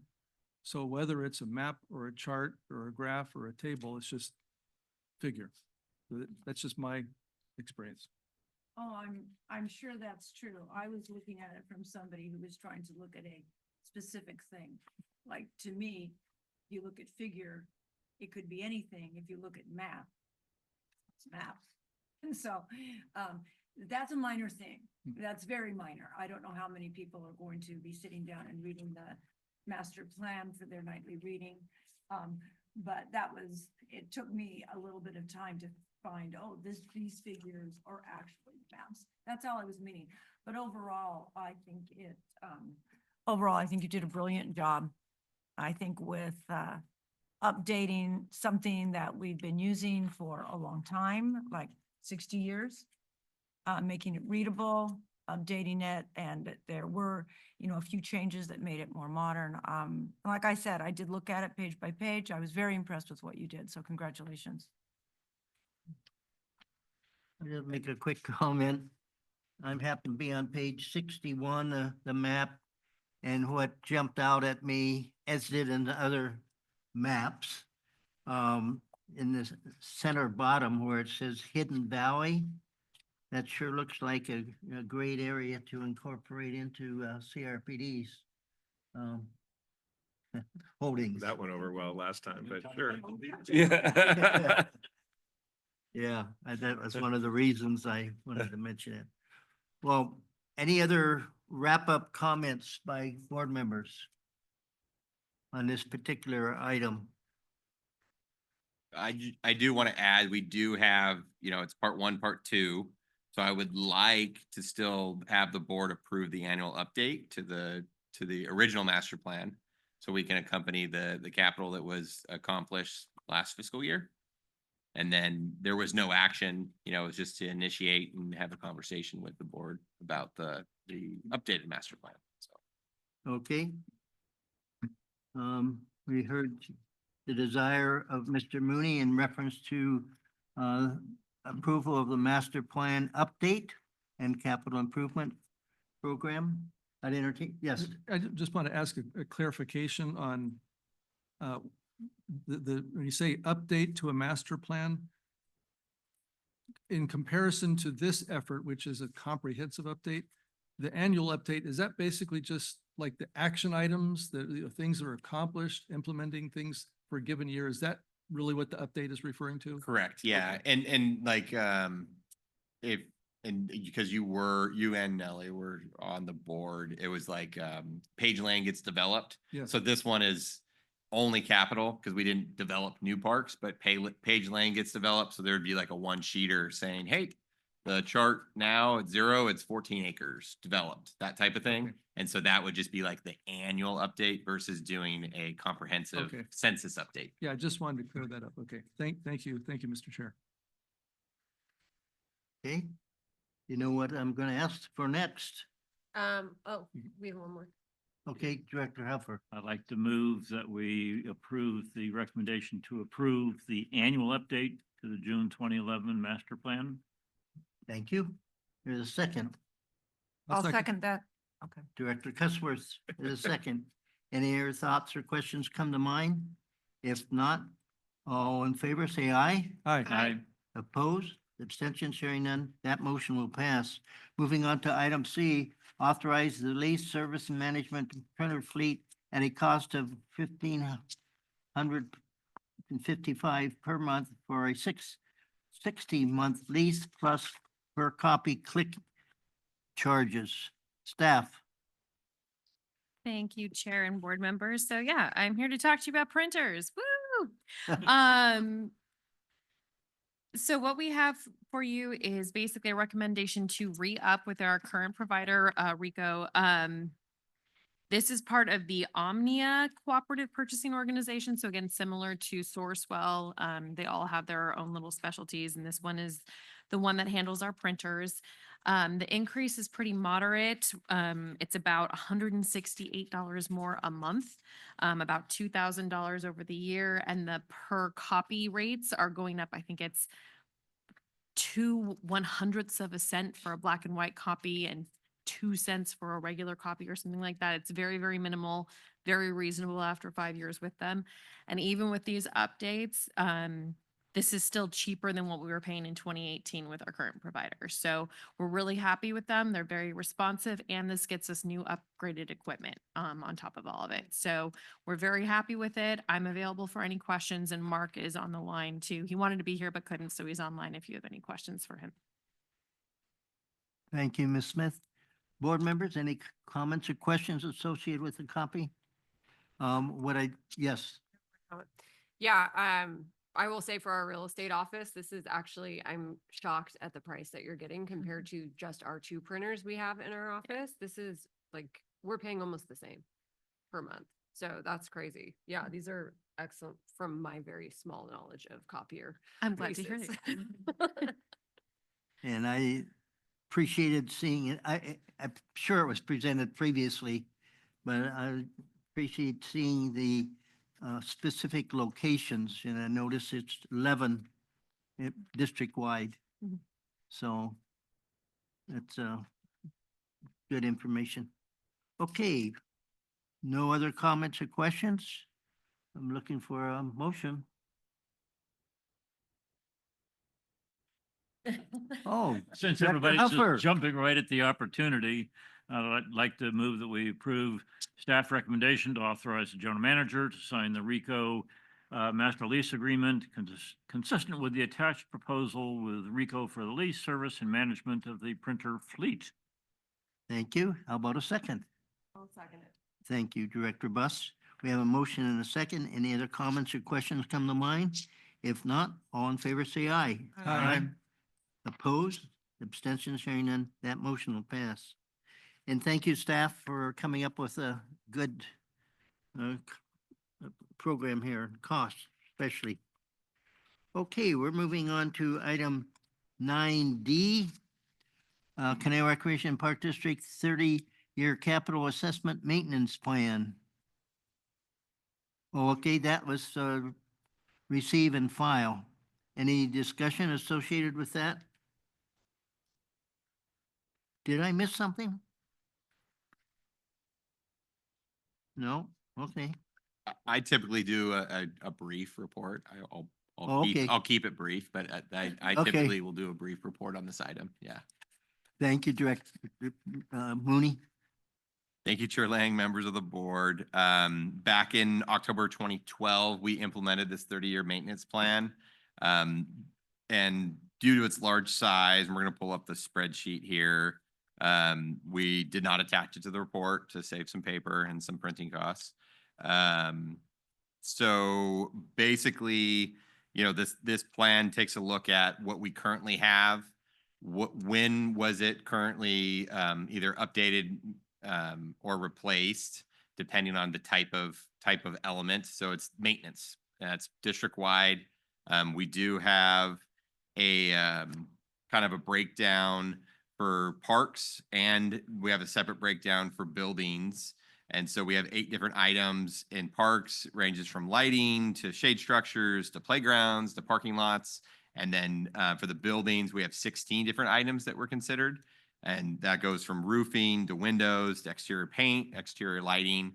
And basically the spreadsheet that you're seeing here that's Orchard Community Center with the orange line. So that's 16 items. It breaks it down to what was the cost, when did it get maintained last, what was the cost to do that, and then what is the useful life of whatever that maintenance item was. And then if you scan to the right, Katie, it will show you when something would be replaced in the future over a 30-year term, right? So some things might be replaced every 5 to 10 years. Some things might only be replaced every 50 years. So depending on the item, the intent of this is really to take a look at how we're maintaining our parks. The board has always done a great job of supporting staff and from a budget standpoint to be able to maintain our park system. And then also through the 10-year implementation or the 10-year CIP implementation program. So these two documents kind of marry each other and work in tandem. And so this is kind of the first step in our CIP process. We'll be starting the budget process in the spring of 25, but staff will be starting our CIP process this fall in the next month. And so this is kind of a guiding document, if you will, for that CIP process. However, it's not perfect, right? So all it is a planning document. It's really kind of pointing out, keeping my staff aware of, hey, what's upcoming? What should we be looking at? When's the last time we did something to kind of keep us? And we do take a look at this every 2 years, just like our CIP process. And the kind of the punchline is to maintain what we have. The big number over 30 years to maintain what we have, it's about $38 million. So depending on the year, it ranges, but over time, it would cost us $38 million to maintain, and that's current park system. That's not building a new park. That's not expanding a center, adding a different amenity. That's where it is today. And again, just a planning document. We do have a 25%, it's 125% of the cost when it does get replaced as part of the plan. Not a perfect number. Numbers change, obviously, the past couple of years with inflation and such. And again, it's just a plan. So the intent of this is to just put it in front of the board, receive and file it, as Director Lang, Chair Lang mentioned. And the goal would be to possibly incorporate this plan a little bit more in the future years into our CIP plan as well. That's something I've been talking with staff on and working through. So then obviously that we'd be bringing that to the board, but if you got any questions, I'm available. Thank you, Mr. Mooney. Yes, Director Cusworth. So I'm just curious, I remember that we have accounts for all of our equipment, like our trucks, and then we put money into savings accounts for them so that when we need to replace a truck, we already have the money for it and we can pay cash. Are you going to set up any kind of accounts for these, or is this just something that you're keeping in mind yearly of how much money you need to have? So I will answer my answer, and Melissa can correct me if I'm wrong. But basically, we like grounds and maintenance and our ranger unit. We have our own operating budget, and so that is the funds that basically do this. Occasionally, like you have a shade structure failure or a playground that ends sooner than you anticipate, it would be going into like a CIP reserve. I would be walking down with a nice cup of coffee or something for Melissa to say, hey, I need some money to be able to figure out to replace this type of thing. So, but she can answer more technically. So I guess, yes, that is correct. So how does that work, Melissa? Do you have a reserve account somewhere that's different than other accounts to pay for these? Or do you just kind of know what's happening? Because I've always been very, very impressed that we seem to have money when we need it because we're so careful with how we spend our money. So if something comes up, how does that work? So we're using this tracker basically to give our estimates for the out years. That's going to come out of our general fund budget annually. Like Andrew was saying, this is part of what we assign to parks and planning every single year is these annual amounts that are part of this. If it's a big enough project that it would go onto the capital, that's when we start using our other funding sources, like our capital fund, which is primarily funded by like the cell tower revenues, other things that are not our general fund. So that's kind of how we break it up is once it hits a threshold, it becomes capital and then it has a different funding source beyond our property tax general fund annual operating. But for the most part, this gets absorbed into our general fund every year budget. Okay, so you kind of have an idea of how much you're going to be spending and then you're budgeting for that every year. Correct. Okay, thank you. Director Huffer. Correct me if I'm mistaken, Melissa, but didn't we several years ago set up a specific reserve fund for capital projects, which I believe is about 0.0001% funded at this point? Yes, we did. Mostly a holding reserve fund that someday if something big comes along, we can put those funds into that reserve. But yes, there is a reserve fund. It's an unfunded reserve fund at this point. Okay, well, that's kind of, thank you, because that's kind of what I was wondering, is if we did have a fund of that sort, but, so we don't, but you do have all of these things budgeted, and you've somehow broken it down so you know how much we exactly need, and you have that figured out. Yeah, so when we just do the 2-year budget and that incorporates these amounts when we do that 2-year budget, So but we don't plan out for 30 years. Are we thinking of having a reserve fund? Sure. That's, We have one. It's We just have. there's virtually no money in it. Well, that's what I mean. Is there any plans to maybe put money into the reserve fund? well, I have lots of It's there. plans, but they'll Oh. have to come up as when we get our year-end financial statements, that's typically when we talk about how we want to fund reserves, whether or not we want it to go to pension liabilities or other things, or it can go to that capital improvements and acquisition reserve is I think how we renamed it. So that those funds could be used for things like this if we have something come up, or if we had an acquisition opportunity, it could also be used for that. Okay, so it sounds like we have a reserve fund. It's just called capital fund. Yes, Is that right? kind of. Okay, thank you. Yes, Director Huffer. And just Andrew, you made the comment that the 30-year pretty well ties into the 10-year, but the one difference would be on the 30-year for buildings, you're strictly looking at maintenance, what we have, what it takes to replace a roof or a boiler or whatever it might be. But when we get to the point where we're looking at a specific project, the best example, of course, is the Conejo Community Center, that is budgeted in the 10-year plan. It will be the actual budgeted replacement cost for that facility. So there is that difference between the 30-year and the 10-year. Correct. Thank you. Yes, Director Buss. I just have to say, I love this spreadsheet and I'm stealing it from my apartment buildings. I was like, this is amazing. So are you calculating out, you said 120% for replacement costs? 125. So what if it's 5 years out? You're still only doing 125 or you're, Yeah. Oh, really? Okay. Yeah. Just Yeah, curious and about that. we've discussed doing it different ways, and that's just how it was when I came on. And so it's been a conversation. Is it worth playing that? Because you're always going to chase it, right? Again, it's a planning Yeah. document.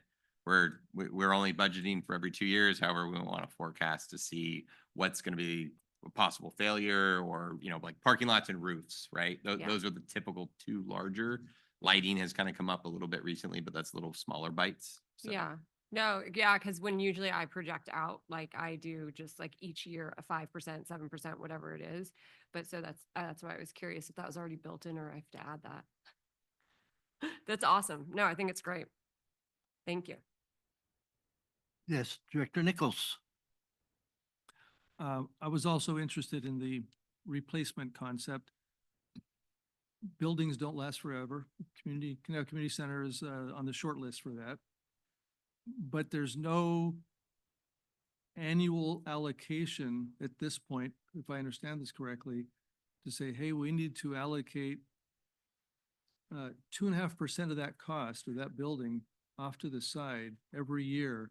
So by the time we get to 50, 60, 70 years, whatever that we've got a pot of money available. That currently is not happening. Is that correct? Not for these. This has been absorbed in our general fund pretty easily. We have that set up for the capital projects and for our equipment replacement. We have the general fund contributing to that for those types of things, but this has been not a problem to be absorbed into our general fund every year. I was thinking more for the actual building. Oh, I mean, to replace the building. yeah. Where we're talking, $15-20 million. We are not funding capital depreciation on buildings. No, we're not saving up to have a pot of $25 million of cash ready to like build Conejo Community. That's not, yeah, we haven't. That would crimp our lifestyle quite a bit in terms of what we could Yeah, I understand. deliver. that. Yeah. And I know that's what we're faced with Conejo Community Center. It's just like, okay, well, if we're not, then what do we do? If the building needs to be replaced, what happens? Revenue measure, move away, Loans. loan. You're not to replace the whole building. A at bond, once. like, so, you get into deep philosophical conversations about whether future users of the building should pay for it or the current people who aren't gonna use it, right? So if you save up all your money, $25 million, you come up with you saved it over 25 years. And then you build a brand new building, the grandparents are paying for their grandkids' building, but in theory, the people a lot of people borrow because the theory is the people that are going to use the building should help pay for the building. That's a lot of the reason people bond and borrow over time. I just wanted that clarification, but thank you. Okay, well, good discussion for item we're gonna file. We're moving on to item E, call for a vote for members of serve in the California Association of Park and Recreation Indemnity, the Capri Board of Directors. Staff, please. Thanks, Chair Lang. General Manager. Yeah, thank you, Chair Lang, members of the board. There's 4 individuals that are looking for being part of the Capri board. There's only 2 at-large spots and 4 people interested. There are 2 incumbents of the 4. And I generally let you guys hash this out. But if you have any questions, I'm available. Okay. Board members, you have any particular items or in reference to these individuals that you'd like to make a comment on? I just wanted to ask General Manager Friedel, aren't you on this board? Yes, I am. And Do you since want to give a recommendation or? yeah, I don't think I would totally give you a recommendation, but I would definitely tell you that the members that are on the Capri board that I sit with, Matt Fusi and Jill Nuns, are very capable and good board members that have been on for a bit and work well with the rest of the board. I can be very honest and say I really don't know the other 2 folks. They may be fantastic people. I just don't know them other than what's in the packet. Director Huffer. Well, I don't know any of these people, although I recognize the names from Matthew and Jill since they are incumbents. I wouldn't have any problem going along with them. I would be a little concerned, just based on the information that's here. Kylie apparently has been on the job for 1 year, and I'm not sure that that's enough experience to, maybe a wonderful person, but I don't think that 1 year is enough experience to really be adequate for a job of this nature. So my inclination would be to go along with Matthew Fusi and Jill Munoz. Is that a motion? I'll see if there's other discussion first. Yes, Director Nichols. Just added a little bit of input as well. I know both Matthew and Jill. Matthew is actually on our CARPD board as well. Just was recently, I think he's been on for a year or so, but he's actively involved. Yeah, both of them are more than qualified to continue. I mean, Natalie Wong makes a good case. I mean, she definitely has, and I would only say if you wanted to get somebody new, she would certainly sound like a good candidate. Like I said, Matthew is on the CARPD board. But also just to clarify on the cover page of our Just saw memo, that, yeah. it has Natalie Wong as incumbent. It's Yeah, actually that's- Jill Yeah, that's not accurate. Nuns is the way she pronounces Yeah. her name, Nuns, is the incumbent.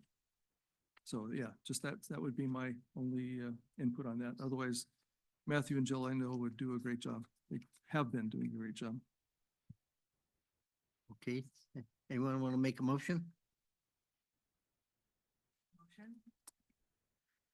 Go ahead, Director Cutsworth. I'm going to make a motion that we vote for Matthew Fusey and Jill Nunes to serve on the Capri Board of Directors as at-large members. Okay, is there a second? I'll second. Thank you, Director Heffer. Any other comments or questions come to mind? If not, all in favor of the motion that Matthew Fuzzy and Jill Nunes be our recommendation for the Capri Board? All in favor, say aye. Aye. Opposed, abstention, sharing none. That motion will pass. Okay. Now we go on to item 10D, our reports and announcements. 10A, Recreation Division. B, Park dedication fees, and C, Budget Performance Report. Any comments or questions from board members? I did want to comment on our recreation highlights. Did we skip over that? Go ahead. I noticed that you had 80 people come to the Stagecoach Inn for the Kites in the Park. So usually you don't have that many participants, do you? And that's not even an area that's surrounded by houses. It has two busy streets there. So was that better advertised, or, I mean, is that more than you usually have? That is one of our higher numbers, but we have been seeing an increasingly higher number at these events. So we've been growing, which has been great. I do believe that Stagecoach might have maybe helped with some of the marketing or something. And so there might have been a little more publication there for it. But we are growing the rec van events. And so the Okay. thing is, and I don't know if you guys actually know, but we have a coloring book. I think I gave you all one, but we do have a coloring book. And in that coloring book, you can get stamps. And when you get 4 stamps from 4 events, you have to go to 4 events. So encouraging people to go to all the events at the different parks, you have the ability to get a plush Parker. We don't have Parker yet. We have a sample of Parker, and he is very cute. So there's gonna be a limited amount of them. So they should be coming hopefully soon. And the kids who have had their coloring book and they've gone to 4 events will get a Parker. Is Parker a rabbit? Parker is the little gray rabbit that you see on the camp stuff, and you're starting to see him more in stuff. So, but yeah, he's super cute. Well, I'm really happy to see that the rec van is catching on. That's wonderful. Yeah, I think Okay. the activities, they've done a really good job over time enhancing the activities and marketing them and having specific days and stuff like that. So they just keep getting better at what they're doing. Fabulous. Yeah. I was also wondering about the Patch and Splash. Is there a registration or anything that goes along with that? There is, I think it's $10 and you have to register online. Okay, Yes. it looks like a fun activity. Yeah. All right, thank you. Any other comments or questions from board members? I was just gonna comment on the Safe Passage S'mores hike. And it notes that 90 individuals from the Safe Passage Kids group participated. 90, that's in my mind, that's quite a number. And we're really fortunate to have that program. Okay, no other comments on our reports and announcements. We're moving on to item 11, department reports. 11A, Parks Division, Mr. Mooney. Thank you, Chair Lang, members of the board. Just a quick heads up, Matt Kuba and his staff has been holding, we have 2 neighborhood meetings adjacent to Sapwe. The neighborhood there, we're looking at doing the fuel modification. We received the grant last year, and so we're doing some outreach prior to work happening there. And if you remember, the fuel reduction modification was taking out non-natives. So we got a lot of eucalyptus and palms and things like that, and some pepper trees growing along that slope. And so we've, Matt and his staff has been working with a biologist as well as talking with some neighbors. We had our first meeting on a Wednesday night, had a handful of people show up, and then has another meeting scheduled for Saturday morning. So again, just kind of talking with our neighbors and I'm doing some outreach prior to making some decisions out there. So with that, I'm available for questions. Any questions for Mr. Mooney? And good information and reports in our previous board items. Thank you. Okay, moving on to item 11B, Recreation Division reports. Ms. Callis. Thank you, Chair Lang, members of the board. Just a reminder for Board Director Huffer, don't forget to sign up for the Polar Bear Plunge. That was today's talk, so you've done it, I think, 2 years now. It may fill up. Also, we had, talking about Matt led our great shakeout today at 10:17. So we practiced our earthquake and evacuation routines. And just so you all know, everybody is safe and in good hands. Registration is on Monday. Just a reminder, Reign of Terror is still going on. Jim, I guess, went to it and said he was quite terrified. So, but he made it out. And then Haunted Trail is on Saturday. So I hope I will see some of you there with your kiddos and grandkids.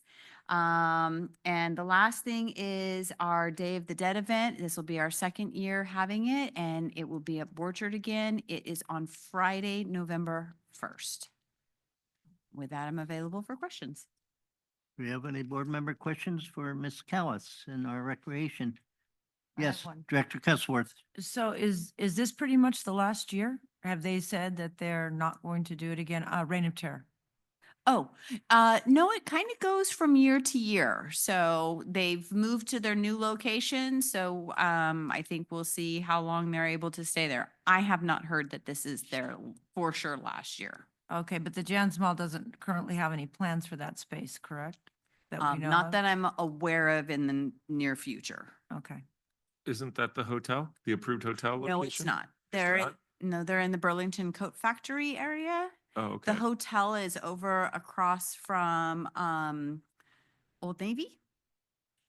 Oh, Yeah. cool. So All they right. moved out of where the hotel is and they moved over to the Burlington Coat. So the hotel should be doing their thing, so. Director Nichols. I was gonna say, I ran into Bruce at Home Depot a few weeks ago. And he was saying that he expects to be there at least 2 or 3 years because that's how long the city takes to approve any project. So, that's even, so that was what he was saying. Unless it's a new Rams facility, and that takes about 2 weeks, so. Okay, any further questions for Ms. Callis? If not, we're moving on to item 11C, Management Services Division. Ms. Smith. Thank you, Chair and board members. So today is my first day back from vacation, so I'm just catching up. I have no report, but I'm available for questions. All right. Any questions? Yes, Director Huffer. Well, I guess we have to ask, where did you go on vacation? I was in Florida with my mom and we were dodging the storm. So it was an adventure. So you managed to avoid the worst of the hurricanes? Yes, we actually were on a cruise when she was supposed to be evacuated from her house in Florida. So we dodged the storm, came back, and she went back home and everything was fine. You know, they very rarely have hurricanes in Hawaii. Okay. No other questions for Management Services Division? We're moving on to item D, General Manager's Report. Thanks, Chair Lang, members of the board. And speaking of Chair Lang, and thinking about looking at a study session, it's kind of hard to believe, but George has not been, he's been very clear that he's ready to focus on MRC and Conservancy and not so much CRPD. So we're going to have to say goodbye. That'll probably be on December 5th. At that meeting will be the meeting where we swear in the newly elected board members, and George would then be ready to head off the dais there. Get off their sunset. But the cool thing is on the 12th that we're planning a really cool party. So the following Thursday, please mark the 12th from 4 to 6-ish in there. So you have that on your calendar for a party here at Hillcrest, and you'll get something pretty soon on that. And then to kind of follow up on the study session, so it'll probably be a brand new board member. So it'll probably be December 19th is a possibility, or it'll have to wait till the new year. So let that everyone absorb it a little longer, read it 2 more times, and then give us your comments. But yeah, I appreciate the board spending the time looking at it already, and then you're going to look at it again, and it'll be a good discussion on where we're headed in the future. So it's a great foundational document to start from. The Casa of Trail Workday is Saturday at the Wishbone Trail in Westlake at the Westlake Park and Y. If anyone wants to do trail work on Saturday morning, that's this Saturday. The street fair, our stage will be at the street fair again on Sunday. I will not be here on November 7th, I think is our next scheduled meeting. I was going to not be here no matter what because of Capri board meeting and retreat in Northern California that day. This truly a coincidence that we don't actually have a lot of business ready to go for the 7th. So I've mentioned it to Chair Lang, but staff doesn't really see a need to have a meeting on November 7th. We don't really have business. So it'd be our recommendation to cancel that meeting unless the board has a specific thing, but staff is good without a meeting on November 7th. And with that, we do have a need for a closed session. Thank you, Mr. General Manager. Any comments or questions and/or reasons why you see a need for a November 7th board meeting? Okay, staff, Mr. General Manager, you can go ahead and eliminate our first scheduled meeting of November will not take place. And that is the borderline anniversary. And I've talked to Michael Morissette, and there will be a nice ceremony again in the afternoon. So I'll get you the details when I have that as well. Okay, good. Okay, that moves us on to item 11E, Director's Reports and Follow-up Reports on Meetings and Conferences Attended. Okay, Mr. Nichols, Director Nichols. Thank you, Mr. Chair. Since our last meeting, I attended the School Foundation event on October 5th. On October 8th, I had the CARPD Conference Committee meeting. Also on the 8th, I attended Paul McCarter's retirement lunch over at Conejo Community Park. And on October 10th, I attended the CARPD Legislative Committee. And then yesterday, I was in Sacramento for the CARPD Board of Directors meeting. And I did have a quick report that I thought was a few things that I thought was important to mention on that. We're in the process of reviewing our legislative platform for the next year, which actually works out to be 2 years because legislative processes take 2 years to go through. And although our sponsored bill did not pass, the CARPD, but more importantly, recreation park districts have had a significantly elevated appearance throughout the halls up at the Capitol there. And so the advocate, as well as, our staff, is continuing to get called from other entities, other agencies, legislators for input, because they want to know how it affects recreation parks, which wasn't the case before. And that was really a major part of why we did that, was to get recognition that, rec and park districts are important. So that was accomplished. As far as this coming term, nothing is on the docket yet as far as if we wanted to push something, but it might be a follow-up to the Brown Act, which we had last time with having some advisory councils. There's been some movement in that direction, and that there was an ADA, Americans with Disabilities Act organization, that got wind of the bill we were trying to pass and felt that that was, by not passing it, that was, not in accordance with the act. So they're pushing that forward a little bit and have reached out to CARPD for support. So that may kind of get a little further traction on moving forward on that.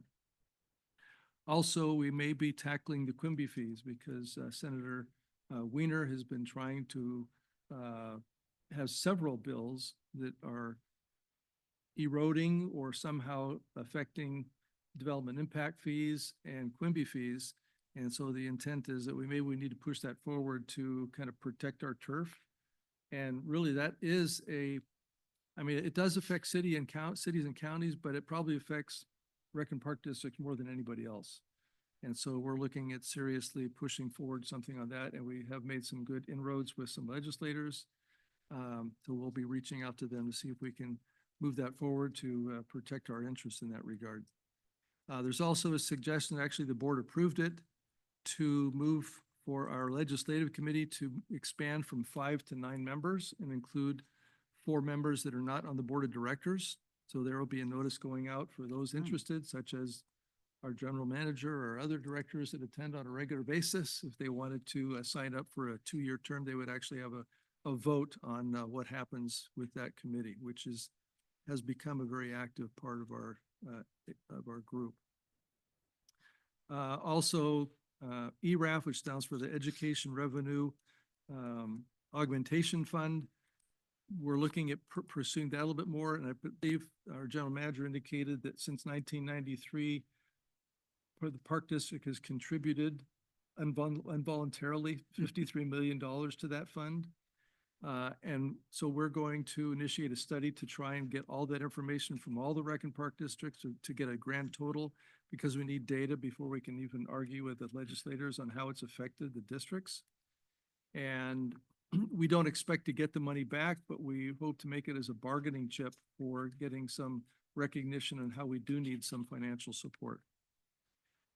And moving on to the conference, the annual conference will be May 21st through 25th. It'll be in San Diego. The theme is Waves of Change.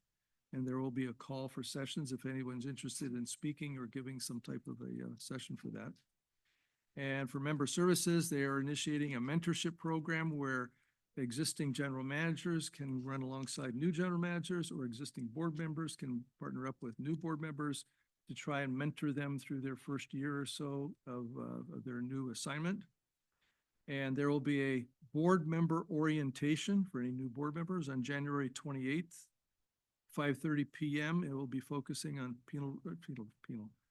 Public Resource Code 5786. Not the penal code, the Public Resource Code. So we may have somebody that's interested in that, I'm not sure. So thank you for indulging me. That was a rather lengthy report, but I thought all those were important with the news. We had a lot of good information yesterday at our board meeting. Thank you, Mr. They were Chairman. important, and thank you for sharing, and a number of opportunities for additional participation by our board members.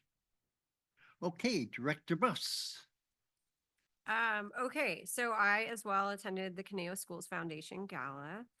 And I forgot to mention last meeting that we did have a Conejo Youth and Family Coalition meeting.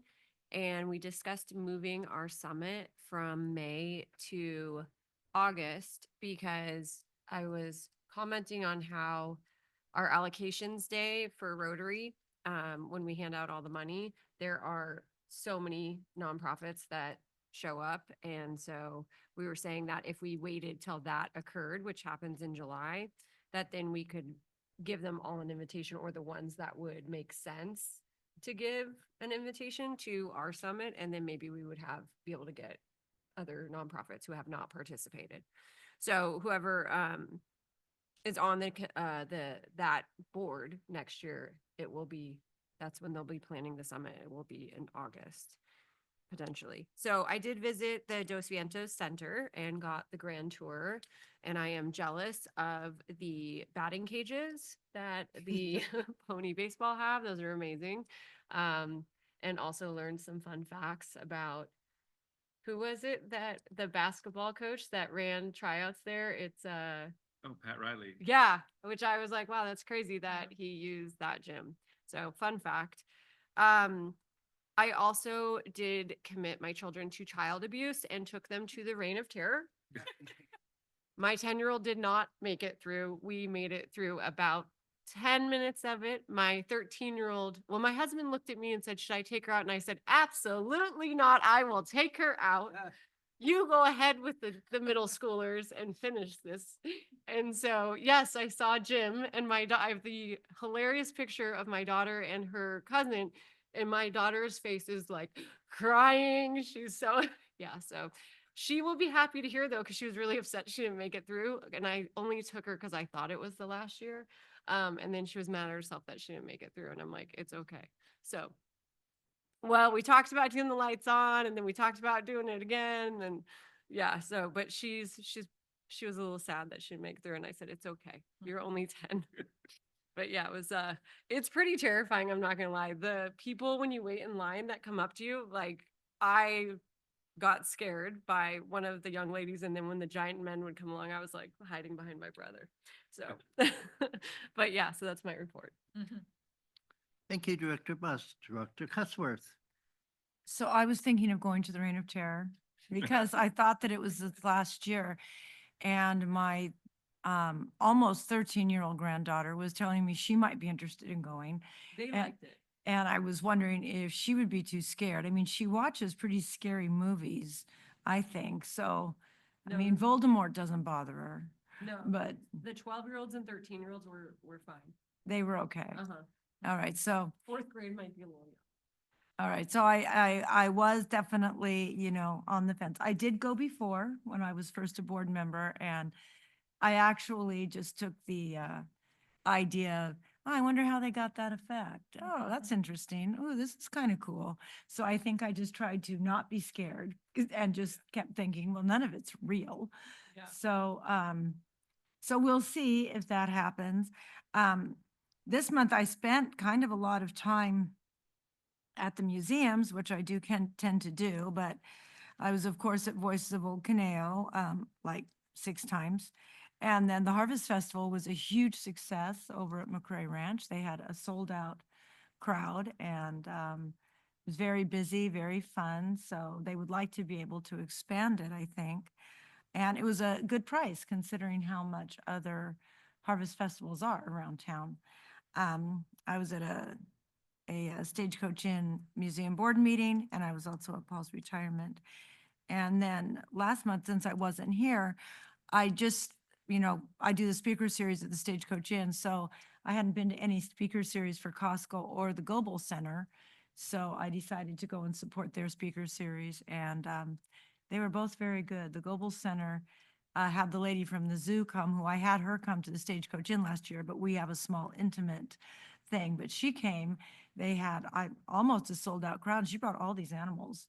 So it was pretty cool. So if you like, if you like speaker series, we have, really good speakers coming here at very little cost. Because I also go to Trailblazers and Distinguished Speakers at the Civic Arts Plaza. Those are very expensive. And all the other ones here are like $10. And they're getting really good people. So it's a good thing to do. Okay, Director Huffer. Thank you, Mr. Lang. Couple things, very few, because spent the last 9 days like with my grandkids in Hawaii, but I did attend the school foundation dinner, which was a very nice event, and there were several of us there. The next day, I got to help judge the charity karaoke event, which CSVP has been doing for a number of years. I never did hear the final numbers, but my understanding was that it was pretty successful in terms of the funds that they raised, and I think there were 20 performers, and they were all really spectacular. There were some interesting costumes from some of the performers, but and I had to say that the rendition of Sonny and Cher was actually better than the one I did 5 years ago, much as I hate to admit that, but they were pretty good, so. Is that you? My brother was Cher. Oh, My brother's 6'4", 275. And he was Cher. He was Cher, yeah. Yeah. Yeah. Oh, yeah. He was like 2 shares. I'm gonna say double share. Yeah, and his wife was Sunny. Yeah, it was pretty funny. It was terrific. It was Yeah, I terrific. can't believe you found an outfit that big. And then Saturday, my son and grandson are gonna be in town. We're gonna take them to the haunted trail and the costume contest. My son did ask me, what's the grand prize winner for the costume contest win? Prizes are right now. Because he's working up some spectacular costumes, so. And then only because it took place at a park facility that I have to mention that the afternoon before the school foundation dinner, and I thought Jim was gonna share some pictures with the board perhaps, but I had an opportunity to referee the game for one of my fellow board members, and I was very disappointed. I could find no excuse card. to even caution, to say nothing of sending off Director Buss. Yep. She had told me beforehand, she said, boy, I have such a terrible team. They're losing all their games, and Say that. I mean, her team just dominated. They were a very good little team. We didn't have subs the week before is what I was saying. No, when they're all there, it's amazing. They did great. My little ladies, I love them. Yeah, It's fun. so I had fun, so I'll just pass this down. That was, scroll to the next picture as well, because the, Yeah, I had Oh, quite I was the just gonna audience. text everyone. Okay.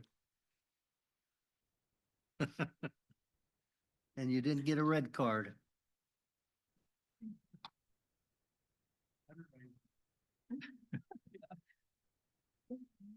Oh.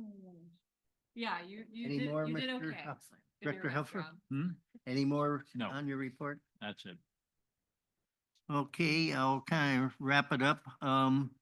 I also attended Paul MacArthur's retirement event at the Conejo Community Center, the school's foundation event. Come on, George.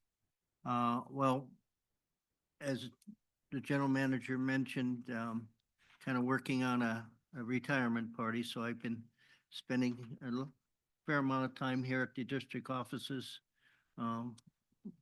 working on that. And what did we do? Oh, yesterday, general manager and I and Ms. Callis attended the Athens Services, Trash Services new facility over there in the industrial center of Newbury Park. Very impressive. Very, you get positive vibes. As we know, it's a family-owned corporation, and it just shows, you get a, I did, got a feeling of, this is family. These are all proud of each other and complimentary, and I was just very impressed. And we're assuming, no specifics, but we're one of their larger customers as far as Athens Services is concerned. you know, Amgen is way up there, obviously, in the school district, but CRPD is also right up there as one of their top customers. Okay, I think that'll conclude my report. And again, no November 7th meeting. And we are having a closed session this evening. Well, let me go per the agenda. Item 12, requests for status reports and items for subsequent agendas. Anybody have anything in mind? We're moving on to item 13, items from the public. Do we have any public waiting?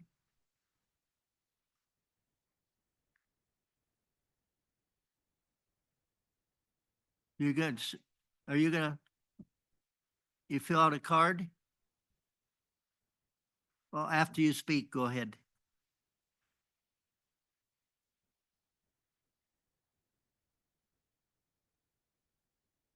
Is the mic turned on? Is that better? I don't hear it. Yeah. Thank you. Hi. I've never done this before, so please let me know if there's something else I need to do before. Do I just share with you my concern and then open up the conversation? Is that how it goes? Yeah. So, if you don't mind, Go ahead. public Sure. comments is the opportunity to speak on anything you want that's not on the agenda. Okay. So you're welcome to speak. It's generally 5 minute kind of thing. 3 Okay. minutes.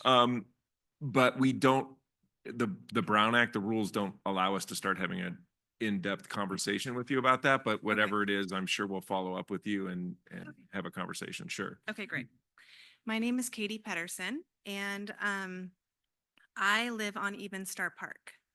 And I'm here to talk about some concerns I have with some of the ways that the park is conserving water.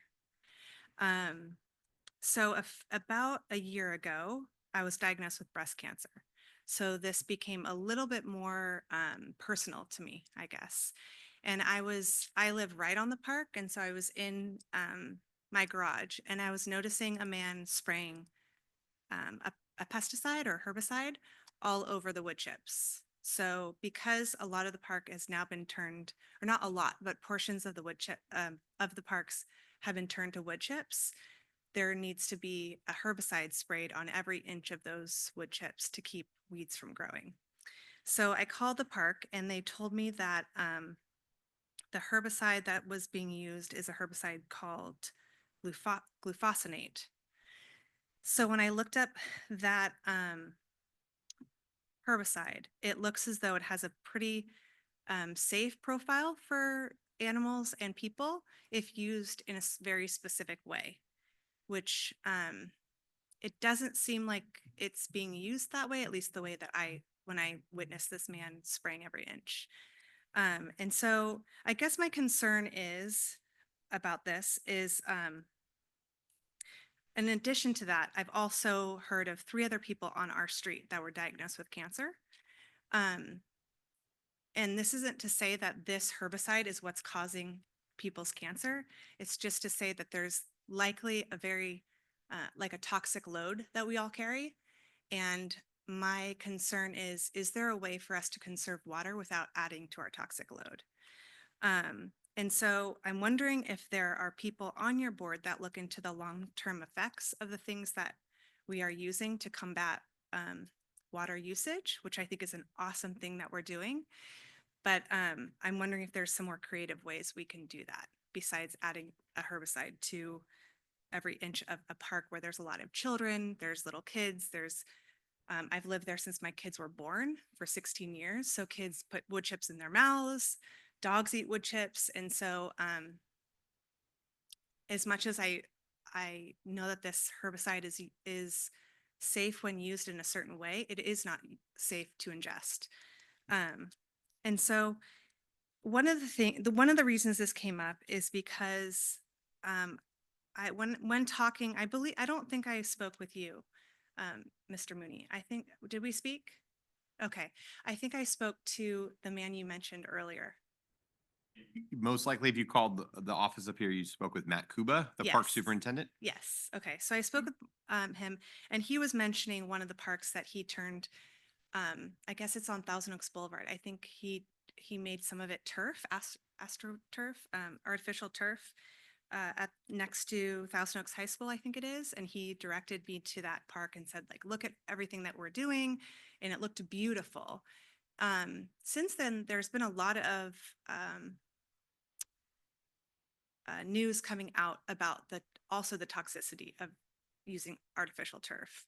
I think it is, let's see. I took some notes about this.